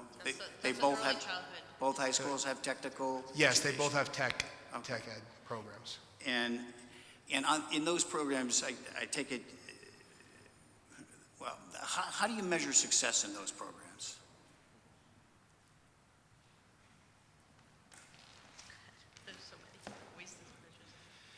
So there's not one specific answer to that, Alderman Smith. So it's success within the course. It's looking at our completion data. So we do track students who are taking multiple courses in a cluster or a pathway. So that gives us some information about needs of our students, what our students' interests are in. You know, obviously we look at year-to-year enrollment data when we're offering courses. So there's a lot of things that help us determine what courses we're going to offer. You know, obviously you can go all the way down to course grades within a particular course. You know, we're hoping to at some point be able to look at students who are getting industry certifications to determine if our courses are helping prepare students, what our students are wanting to have when they leave high school. So I think there's multiple pieces to the criteria of success. And how would you determine if the program was not succeeding? How would you determine if it's failing? So I mean, obviously, first of all, for us, it's looking at number of students taking the course. For me, if I see students not taking that class, it's an opportunity for us to look at our curriculum, our approach to the course. If students are not successful within the course, that's obviously means for us to take a look at the curriculum and be able to do some revisions to our approach to the course. So I think there's, again, multiple pieces that would go into that. And what's the enrollment in those courses right now? I don't have the particular specifics of course enrollment right now off the top of my head.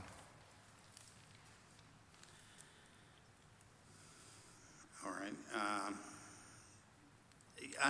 On the Child Learning Center, I heard something about slots being offered to the general community. Could you describe to me what that means, slots? So the early childhood program involves real live little kids at the high school. We have 3 and 4 year, I think it's 4-year-old though, only 4-year-olds that actually come to high school, but they're not going to high school courses, of course. They come to the Child Learning Center and they are provided with a preschool type of experience. So our high school students have an opportunity to work with real children in the area of child development, child psychology, human development, instructional practice, etc. So we have obviously adults, certified teacher that is assigned to the course, and we have students that are scheduled throughout the day to work with them. So we have children from the community of Milford, 4-year-olds that go to foreign high school for this program. And how many children are there in this? It differs from year to year. So in my tenure here, we've had anywhere from 5 to 8 students that come. And it's on a tuition, so they pay some sort of money. But there are child care facilities, there's businesses ongoing in Milford that do that. I mean, are you in competition with them? No, like I was saying earlier, in the state of Connecticut, actually, there's a little bit of a sense of urgency that there are not enough preschool seats across the state of Connecticut for the families' needs in our community particularly. We've had this ongoing dialogue, even with the previous mayor, and Milford really taking a focus on how can we provide more 3- and 4-year-old seats in our community. So I think this is a help, it's a supplement. Understanding that you said it's difficult to measure success in these programs, is there any study or evidence that these programs are successful? Yeah, I mean, the governor just a couple years ago stated a case of emergency on filling manufacturing jobs, that there are so many vacancies, that there aren't enough workers for those jobs. To me, that screams to a public school system that we need a way to develop more individuals that go into manufacturing. So for me, Alder Smith, a measure of success is if we help the state of Connecticut fill those jobs. If we can contribute coming out of child development career pathways, filling the emergency that's occurring currently, that there are no one wants to go into the field of teaching right now, that the teaching certification programs at the universities are drying up. It's hard to find teachers. A measure of success or research around the need for it is the job market. The job market in itself in Connecticut is what we're trying to align our career pathways. And it makes sense that we have career pathways in technical education and early childhood. And it's not the only two. We have other career pathways. We have computer science. We have a journalism pathway coming. We have a government pathway coming. We have it's our responsibility to help kids figure out what they want to do in high school so that mom and dad aren't spending hundreds of thousands of dollars on a diploma that doesn't get them into a job. So for me, the industry itself is directing us to program. And the measure of success, I think, is over time. Will the state of Connecticut be able to fill those jobs? And Milford wants to do its job in helping the state of Connecticut do that. Thank you for those answers. I don't have any more questions for any of you, but look, what I've heard here is that we have an amorphous plan that doesn't really have any details. It's conceptual in design. This is $7.15 million. This is real money. We don't know how many students are involved in it. We've already heard that they won't share with us how many students are going to be in the schools. If the present trends continue, we're going to be down at least 50% over the next 15, 20 years. We're going to be building out facilities for kids who aren't even going to be there. There's no way for this board to know if there's failure or success. This is, in my opinion, exactly the kind of thing that this board should not bond. This is just a lot of conceptual. This might be good and maybe will help, and with no studies as to this is actually going to help, no track record that any real good has been done. $7 million for this? I'm a no vote, and I urge my colleagues to vote no on this as well. Thank you. Alderman Archiolo. Thank you, Mr. Chairman, through you. I just have a clarifying question for Dr. Kataya. So to kind of piggyback on something that Alderman Vitale mentioned earlier, when you offer a specialized area of curriculum focus, you're limited by the amount of space you have in a particular room, especially even less if you have large equipment.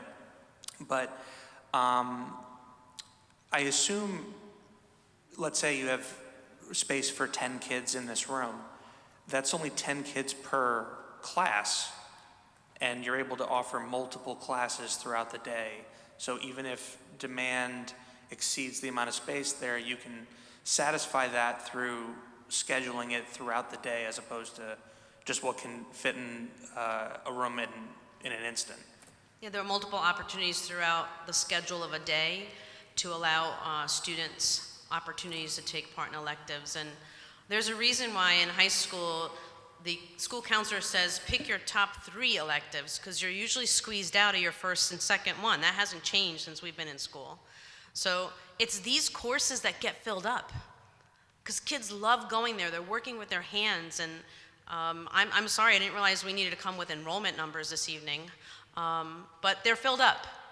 Assure us. I assure you, they're filled up. Any more discussion on the motion? Chairman? Chairman Vitro? Alderman Fowler.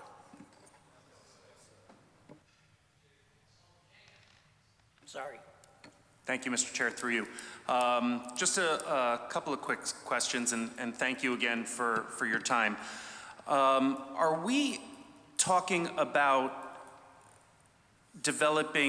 helping these students develop an interest in a certain career pathway, or are they actually working toward credits with certification as they graduate from high school if they're not going on to a college track? So as Dr. Kataya mentioned, there's multiple opportunities, whether it's an industry recognized credential. We do offer dual enrollment courses that allow students to get college credit. There is, obviously, we're looking to expand our internship opportunities to be able to give kids the advantage to be able to go in and do some apprenticeship work. So there's a lot of different opportunities that our students have as they are getting prepared through the coursework. So that kind of leads into my second question, which is the internship programs. I know that both Jonathan Law and Foreign High School have developed internship programs where students are currently going out, and I believe it's about 75 hours that they have to perform in career settings, in workplaces. Wouldn't that be an opportunity to utilize for equipment, updated activities and services, rather than having to start to institute our own outside a footprint of a school or repurposing, to start to give these students the opportunities to develop that interest or work in those internships to discover where they want to go before they go to college, rather than spending $7-8 million on a conceptualized So the internship opportunity, to your point, Alderman Jenkins, is about 100 hours in time. And within that, students will oftentimes rotate through various elements. The connection to the industry-related equipment is embedded within the course. So there's more opportunities for the staff member to dig in with that particular piece of equipment and really give an opportunity for students to learn it, connect it to the course, and do some more advanced projects. I don't think the time necessarily would be there for the students to really do anything too much in depth. We're talking about oftentimes a semester course where students are working on those pieces of equipment throughout the semester. And obviously those are everything from, looking at CNC machines, MIG welders, which are metal inert gas welding machines, things like that. So to be able to hit all of those pieces of equipment or touch on them in a way that's meaningful in that short time frame is incredibly difficult. So we want to be able to make sure that our students are competitive when they leave our high school, and by having that equipment ready, embedded within the course, that's giving the students the opportunity for that to happen. Thank you. You're welcome. Chairman Vitro? Alderman Maline. Thank you, Chairman Vitro, through you to members of the Board of Education. Thank you. So I hear a lot of conversation. I have a lot of input, having been the liaison for the Board of Ed.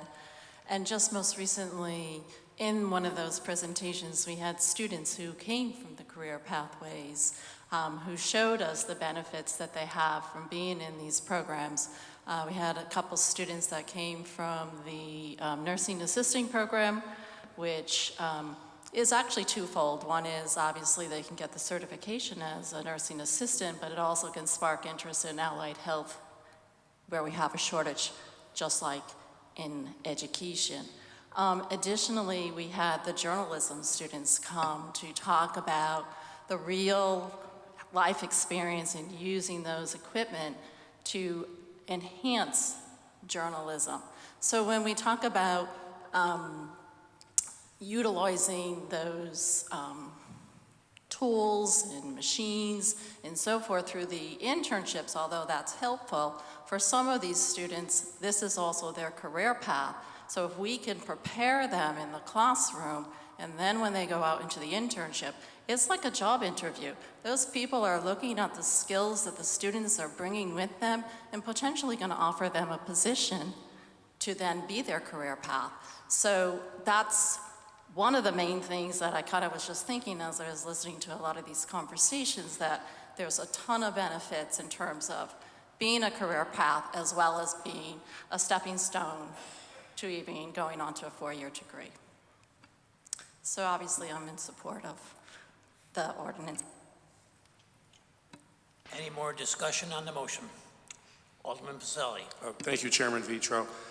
So in doing some research regarding the career pathways and whatnot, I came across some information that there are certain mentoring programs that may not be available to the students that are students of the Milford Board of Ed programs because of some of the lack of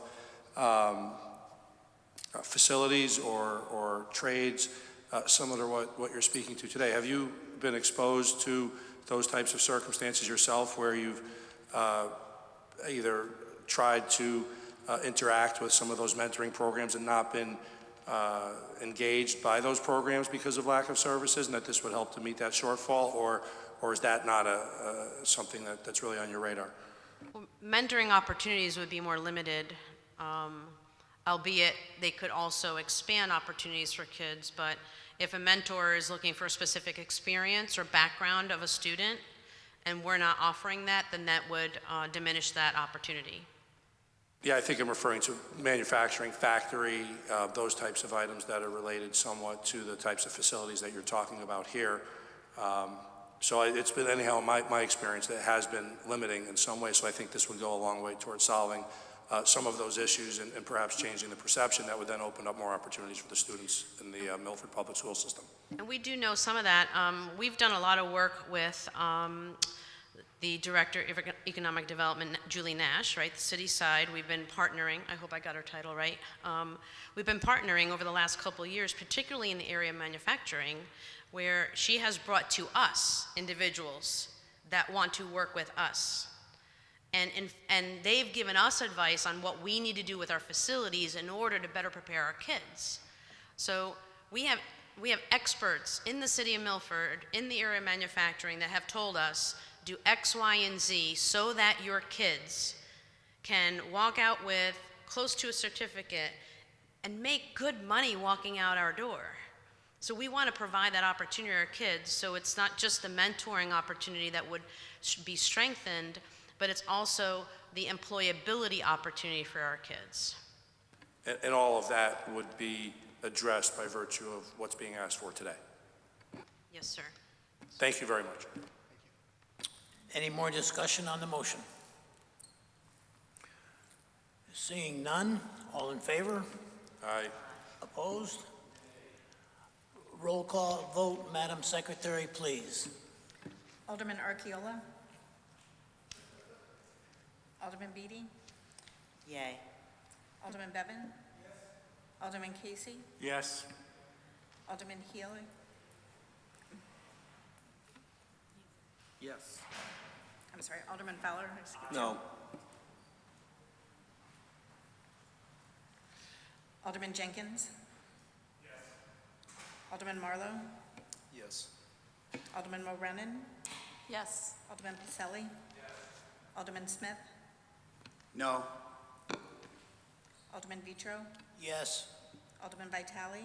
Yes. Alderman Willis? Yes. 12 yes, 2 no. We have 12 yes and 2 no. The motion passes. Thank you. Thank you. Thank you, Madam very much. Secretary. Thank you, Dr. Kataya and your staff, for answering all our questions. Alderman Pacelli, agenda item 8B. Agenda item 8B, Board of Aldermen approval is requested for the attached resolution regarding cash advance for design and construction of sanitary, sewers, and wastewater facilities, 2024. Motion has been made and seconded. Anybody have any discussion? Seeing none, all in favor? Yes, Yes. Mr. Chairman, I do have a question. Alderman Smith. What, this is 8A? 8B. 8B. So we've already voted on the underlying ordinance. So what is this line item going to do? Cash advance for the design and construction of the sanitary sewers and wastewater facilities. All right. So if this is now to spend the money that we just voted to bond for. Can we get some clarification? Is that right? Through you, Mr. Chairman, Alderman Smith, these cash advance resolutions are standard resolutions that we've had every year. They're designed because we can't go to market to bond or issue bonds until the fall of each year. And so in order to give funding for the projects to start, especially if there's a certain project that has a purchase order that's gone out to bid, et cetera. This is to enable the projects to begin after the ordinances are approved tonight. Thank you. Thank you. So what I heard then is these are tied to the ordinances we just voted on, but it's the early money to start the programs that we just voted on. And that being the case, I'm going to be voting no on this as well. I voted no on the underlying ordinance. I'm going to be voting on this cash advance, which is tied to that ordinance as well. Any more discussion on the motion? Seeing none, all in favor? Aye. Opposed? Roll call vote. Madam Secretary, please. Alderman Archiola? Yes. Alderman Beatty? Yes. Alderman Bevan? Alderman Casey? Yes. Alderman Fowler? No. Alderman Healy? Yes. Alderman Jenkins? Alderman Marlowe? Yes. Alderman Morenin? Yes. Alderman Pacelli? Yes. Alderman Smith? No. Alderman Vitro? Yes. Alderman Vitale? Alderman Willis? 12 yes, 2 no. We have 12 yes, 2 no. Motion passes. Thank you, Madam Secretary. Alderman Pacelli, agenda item 8C. Agenda item 8C, Board of Aldermen approval is requested for the attached resolution regarding cash advance for various public improvements, 2024. Second. Motion has been made and seconded. Is there any discussion? Alderman Smith. For the same reasons as before, I'm going to be voting no on this resolution as well. Thank you, Mr. Chairman. Any more discussion on the motion? Seeing none, all in favor? Opposed? Roll call vote, Madam Secretary, please. Alderman Archiola? Yes.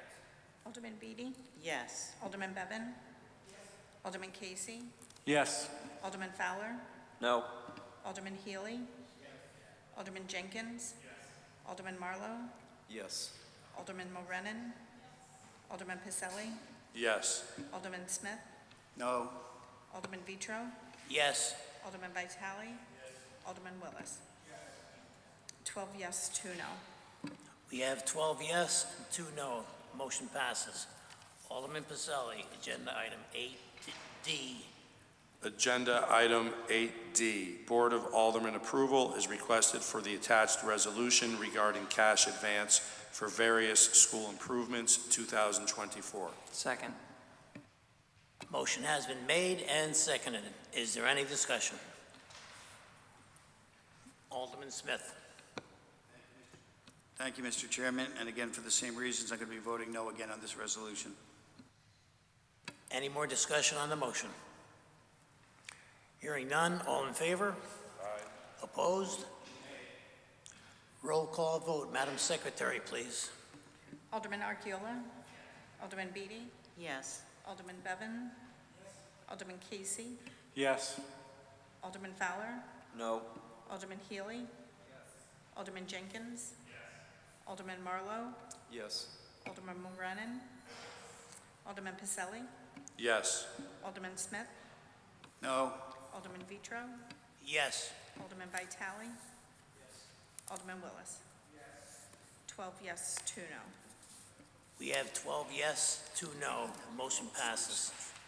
Thank you, Madam Secretary. Alderman Pacelli, agenda item 8E. Agenda item 8E, Board of Aldermen approval is requested for a bid waiver for the purchase of a debris body / door and rotor pump in accordance with the attached proposal. Second the motion. Motion has been made and seconded. Is there any discussion? Alderman Smith. Thank you, Mr. Chairman. I'm not sure I understand. Why is there a waiver of putting this out to public bid? Why should we vote for that? It's $180,000 or whatever it is. That ought to go out. It strikes me that ought to go out to public bid. Maybe Director Saley has some insight into this.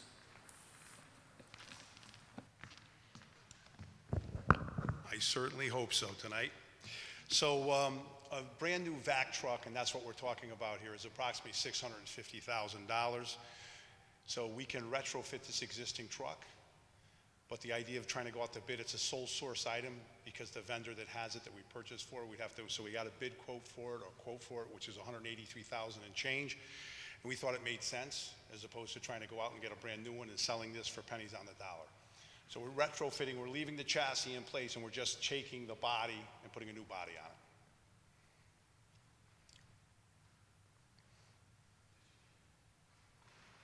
Yes, Alderman Smith. Thank you.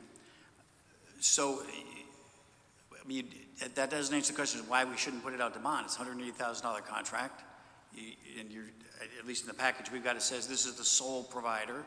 If we put it out to bid, the sole provider will bid on it. But just because the sole provider tells you he's the sole provider doesn't necessarily make it so.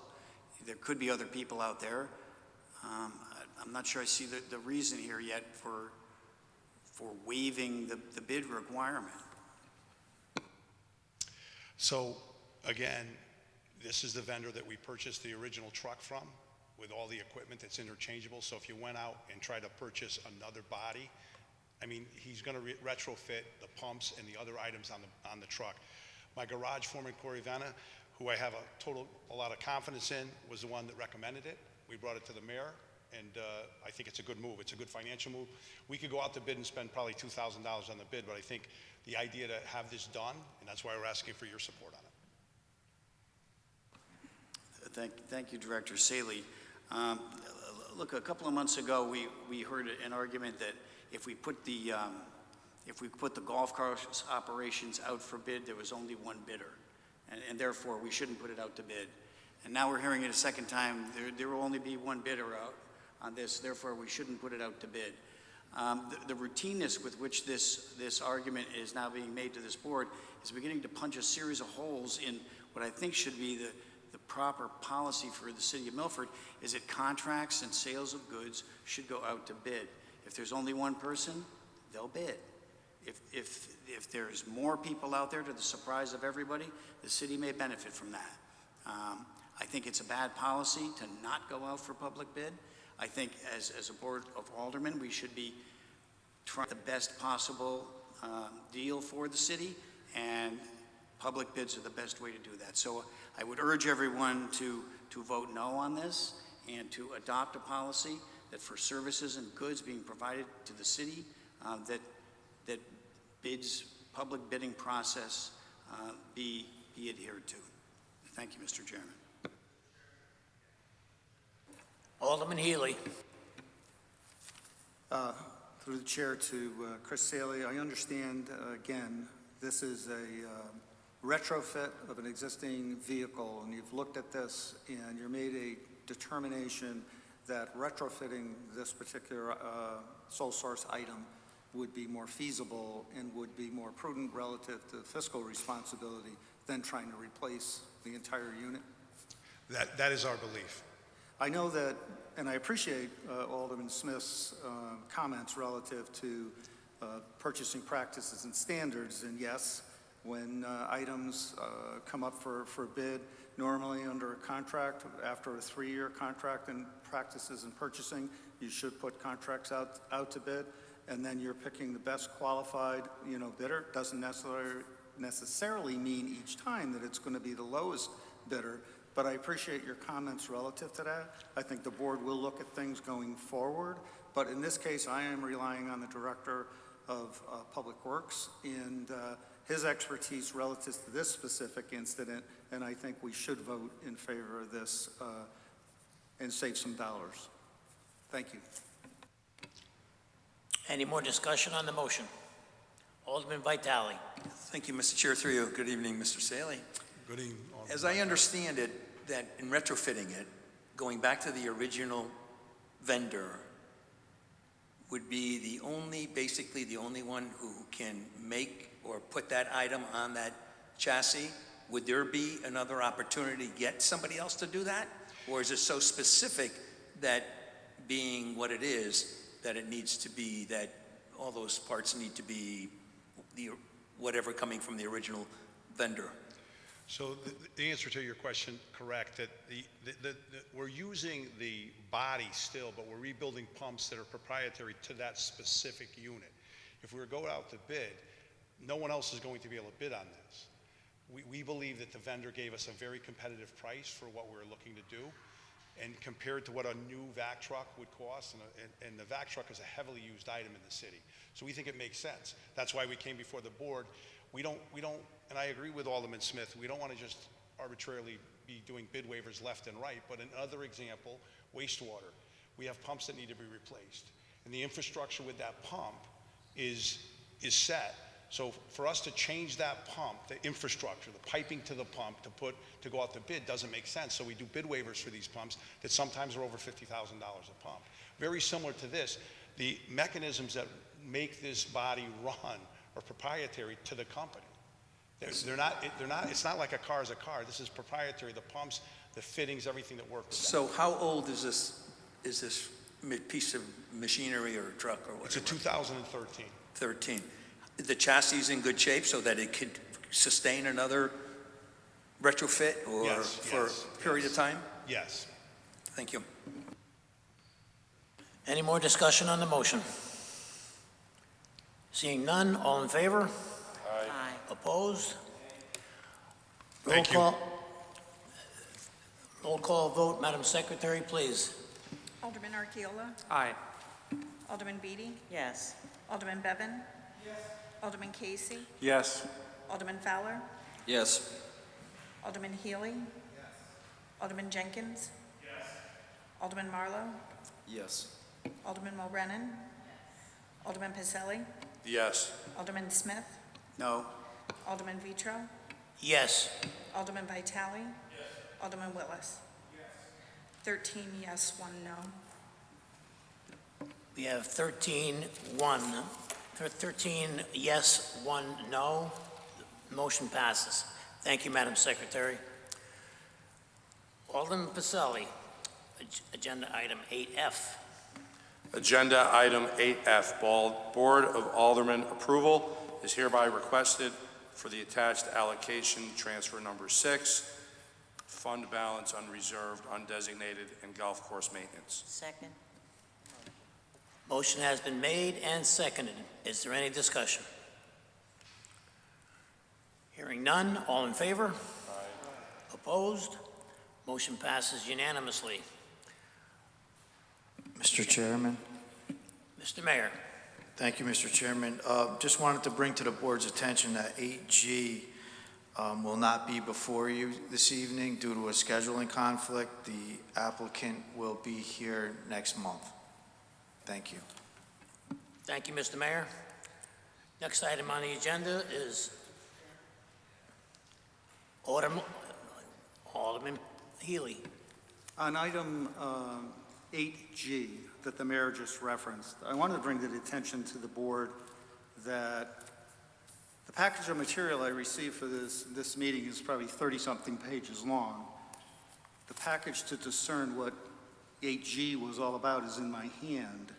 So the information that was contained within our handouts is information that's dated approximately 5 years old relative to the abandonment of William Street Extension. And the information that was there took some time to do research and to find out the property as this was presented. I don't know who the new applicant might be. Based on my research, this property has changed hands. I went to the site visit thinking that we were going to have to vote on this evening, spent some time, due diligence, looking into the matter.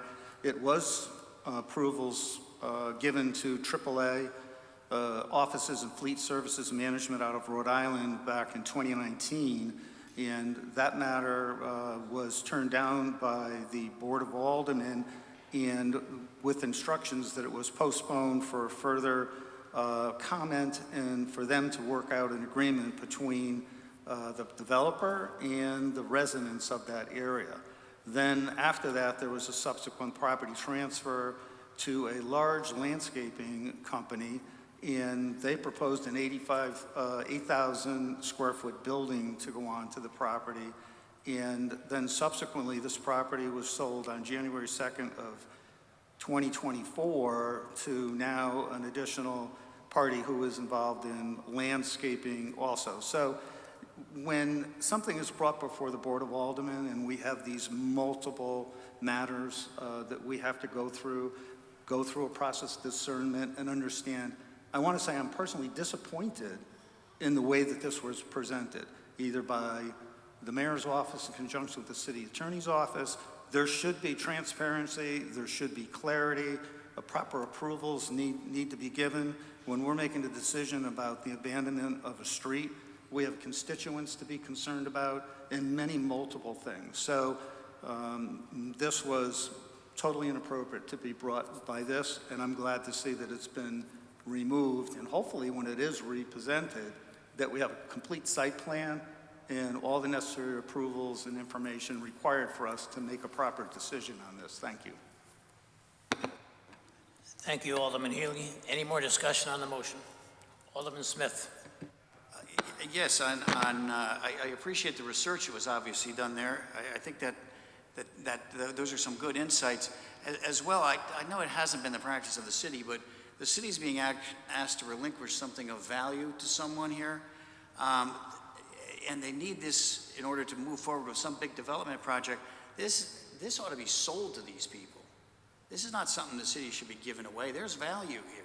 And the city probably shouldn't be relinquishing things of value to what looks to me like I went out and visited the site too. There's a lot of site work going on out there already. It's whoever this is thinks they already own it, and they're clearing stuff out and all kinds of things.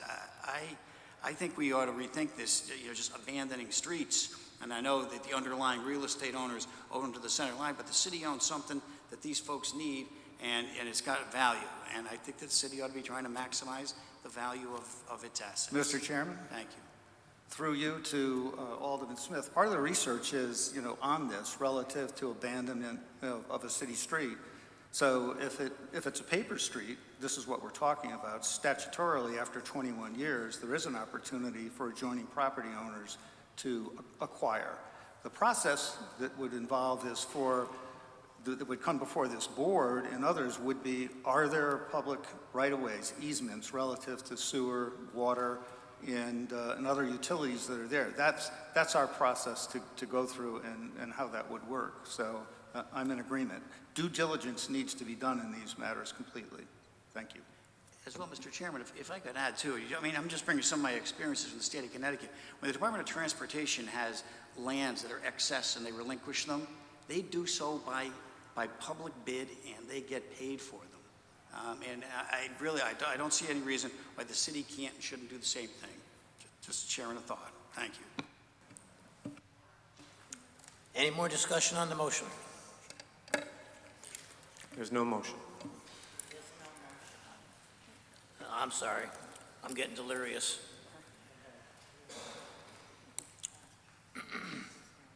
So, agenda item number 9, new business on the agenda which could be introduced by 2/3 vote, those present and voting. If there isn't any new business, so we'll move on to budget transfers. Alderman Pasali. Agenda item 10A, consideration of budget memo transfers number 5 and number 6, Fund 1005. Can I hear a second? Second. Motion has been made and seconded. Is there any discussion? Seeing none, all in favor? Opposed? Motion passes unanimously. Agenda item number 11, Alderman Pacelli. Agenda item 11A, consideration of refunds in the amount of $40,576.65. Second the motion. Motion has been made and seconded. Is there any discussion? Seeing Alderman Smith. Thank you, Mr. Chairman, and maybe this is to Director Eridisi. There are 7 items in here to Connecticut Stone, and how is it that they came to be making these overpayments? What happened here that there are 7 items that need to be refunded to them?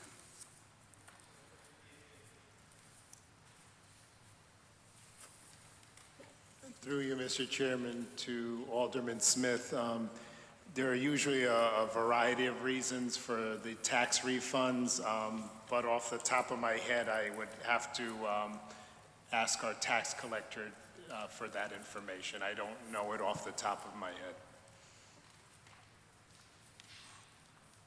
All right, and would that be the same answer on the next page for the ones to Enterprise FM Trust? 1, 2, 3, 4, 5, 6, 7, 8, 9, 10, 11 refunds going to them? Yes, that would be the same answer.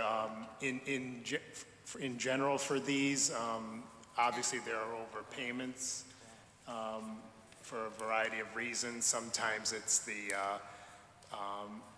like a bank would pay in addition to the taxpayer, so there's a double payment, so a refund needs to be issued. Sometimes there's a correction that's made, like the assessor will give a certificate of correction, and then after a payment has been made, so because of that adjustment, a refund is due. And there are other reasons as well, but if you need a specific answer to those, I would have to go back to tax collector Gumbrowitz. Fair enough. And how about the one here that's number 35 is a whopper? That's 22,000. Do you have any detail on that one, or would the same answer? Through you, to Alderman Smith, through you, Chair. That I have a specific answer. That was paid in full amount after a tax appeal settlement, so the account was overpaid. Okay. Thank you, Director Eridisi. I don't have any other questions. Maybe when these come up in the future, we can get these other. Thank you. Any more discussion on the motion? Seeing none, all in favor? Aye. Opposed? Motion passes unanimously. Reports of standing committees. Is there any reports on standing committees?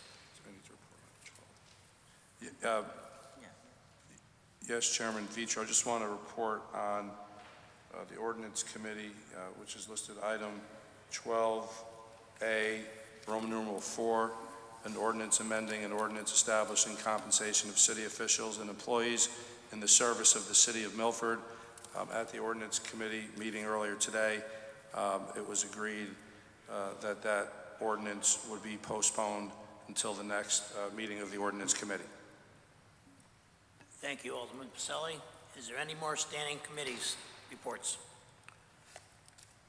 Alderman Vitale. Good evening. Thank you, Mr. Chair, through you. In attending last month's Board of Health Committee meeting, I'd like to give a shout out to Dr. Constance Young, who was with the Board of Health for 40 years and went through a tremendous amount of transitions and moves and everything else. She was chair of the board, a fantastic individual who really had a lot to offer. So she's retired from the board and going on to other activities or just relaxing at that point. But I'd like to really thank her for her service to the city and to the Board of Health. Dr. Constance Young, thank you. Mr. Chairman?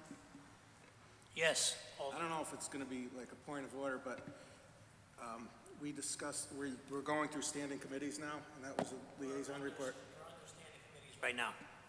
Correct, and the Board of Health is not, that's liaison report, that's not standing committee. All right, that's all right. So, any more standing committee reports? Thank you, Alderman. I'm sorry, what was the complaint?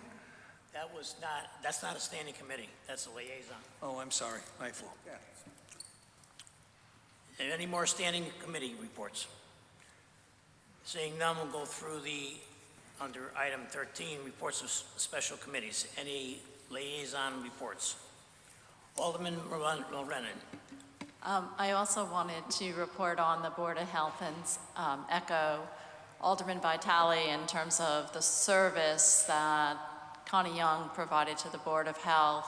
She clearly displayed as a public servant what one should be in terms of dedication. Additionally, I just wanted to add on to that gratitude for Dr. Young as well as an update on the new potential site for the Board of Health. So we did have, I mentioned last time, we had 3 potential sites that were going to be presented to us, and that was at our last meeting for a new location for the Board of Health, which included the Academy, which is where Human Services already is, because the Board of Health and Human Services want to be in one location and should be. The other was Bethel, the other was Siemens Lane, but then there was a 4th one that was added on our discussion, which was on West Main Street by Wasson Field, so we had a presentation on that. So that's the update there, and more to come to see where we go for our next steps on potentially a new location for the Board of Health and Human Services. Thank you, Alderman Mulrennan. Is there any more special committee reports? Alderman Archeolo.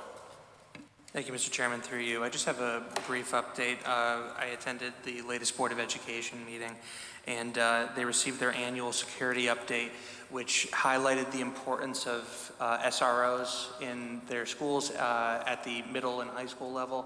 And they also gave an overview of security safeguards preventing anyone dangerous from entering the building. There are numerous safeguards that both prevent unwanted people from entering the building, but also increasing the response time from first responders to get to the building. It was an edifying experience, and I invite you to talk to the school's head security officer, Mr. Nielsen. And what was the name of the officer? Yeah, there was another officer who was involved in the presentation. It was very, Del Monte, that was very informative. Thank you very much. Alderman Jenkins. Thank you, Mr. Chair. The Fire Commission has offered to each of us the opportunity to come down to Siemens Lane on Saturday, March 23rd. Wanted to let everyone know to mark their calendars. 10 a.m. to do an observation of each of their apparatuses. That date has changed. It's changed. Okay, yes, thank you. The date was changed to April 6th, Saturday, and you can continue from there. Thank you. Yes, I think it's a great opportunity for each of us to understand further what the responsibilities of each of these vehicles are, how they're utilized. Another opportunity for us is to, at a later date, tour the fire stations in each of our districts. The fire department is very interested in having the aldermen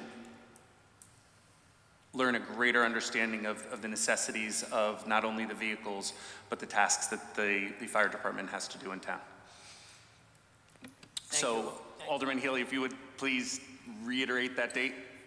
That would be April 6th, Saturday, and of course, the chief of staff and the mayor are obviously invited also with the full board of aldermen so that we can participate with the senior staff of the fire department so they can demonstrate all their skill sets and the equipment necessary to service our community. Thank you. Any one of you two aldermen have the time? I'm sorry, 10 o'clock. At least that was the original time. Yeah. 10 o'clock?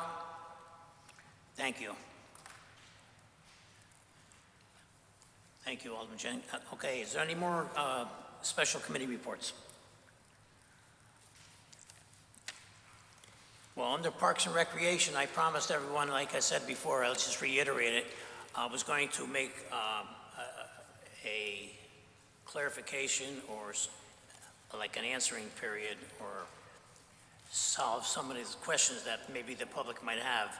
But the main reason that was going to be brought up was because the 100% raise in the fees, and that we already taken care of that and reduced the fee back to $50 a year like we had before, so no reason for a report.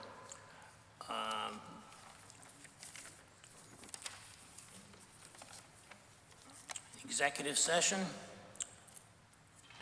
relative to item 14 of the agenda, executive session, I respectfully submit the following for your consideration and action. 14A, consideration of settlement of B33 Milford Crossing LLC versus City of Milford regarding 1357 Boston Post Road. That's the motion. We have a second? All in favor? Opposed? We're in executive session. John, you want to go into the room?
We're back out of executive session. Alderman Pasali. Agenda item 14A, consideration of settlement of B33 Milford Crossing LLC versus City of Milford regarding 1357 Boston Post Road. Second. We have a motion and a second. Any discussion? Seeing none, all in favor? Aye. Opposed? Motion passes unanimously. I have a motion to adjourn. Second. I have a motion and a second to adjourn. All in favor? Aye. Opposed? Meeting adjourned. Thank you, ladies and gentlemen.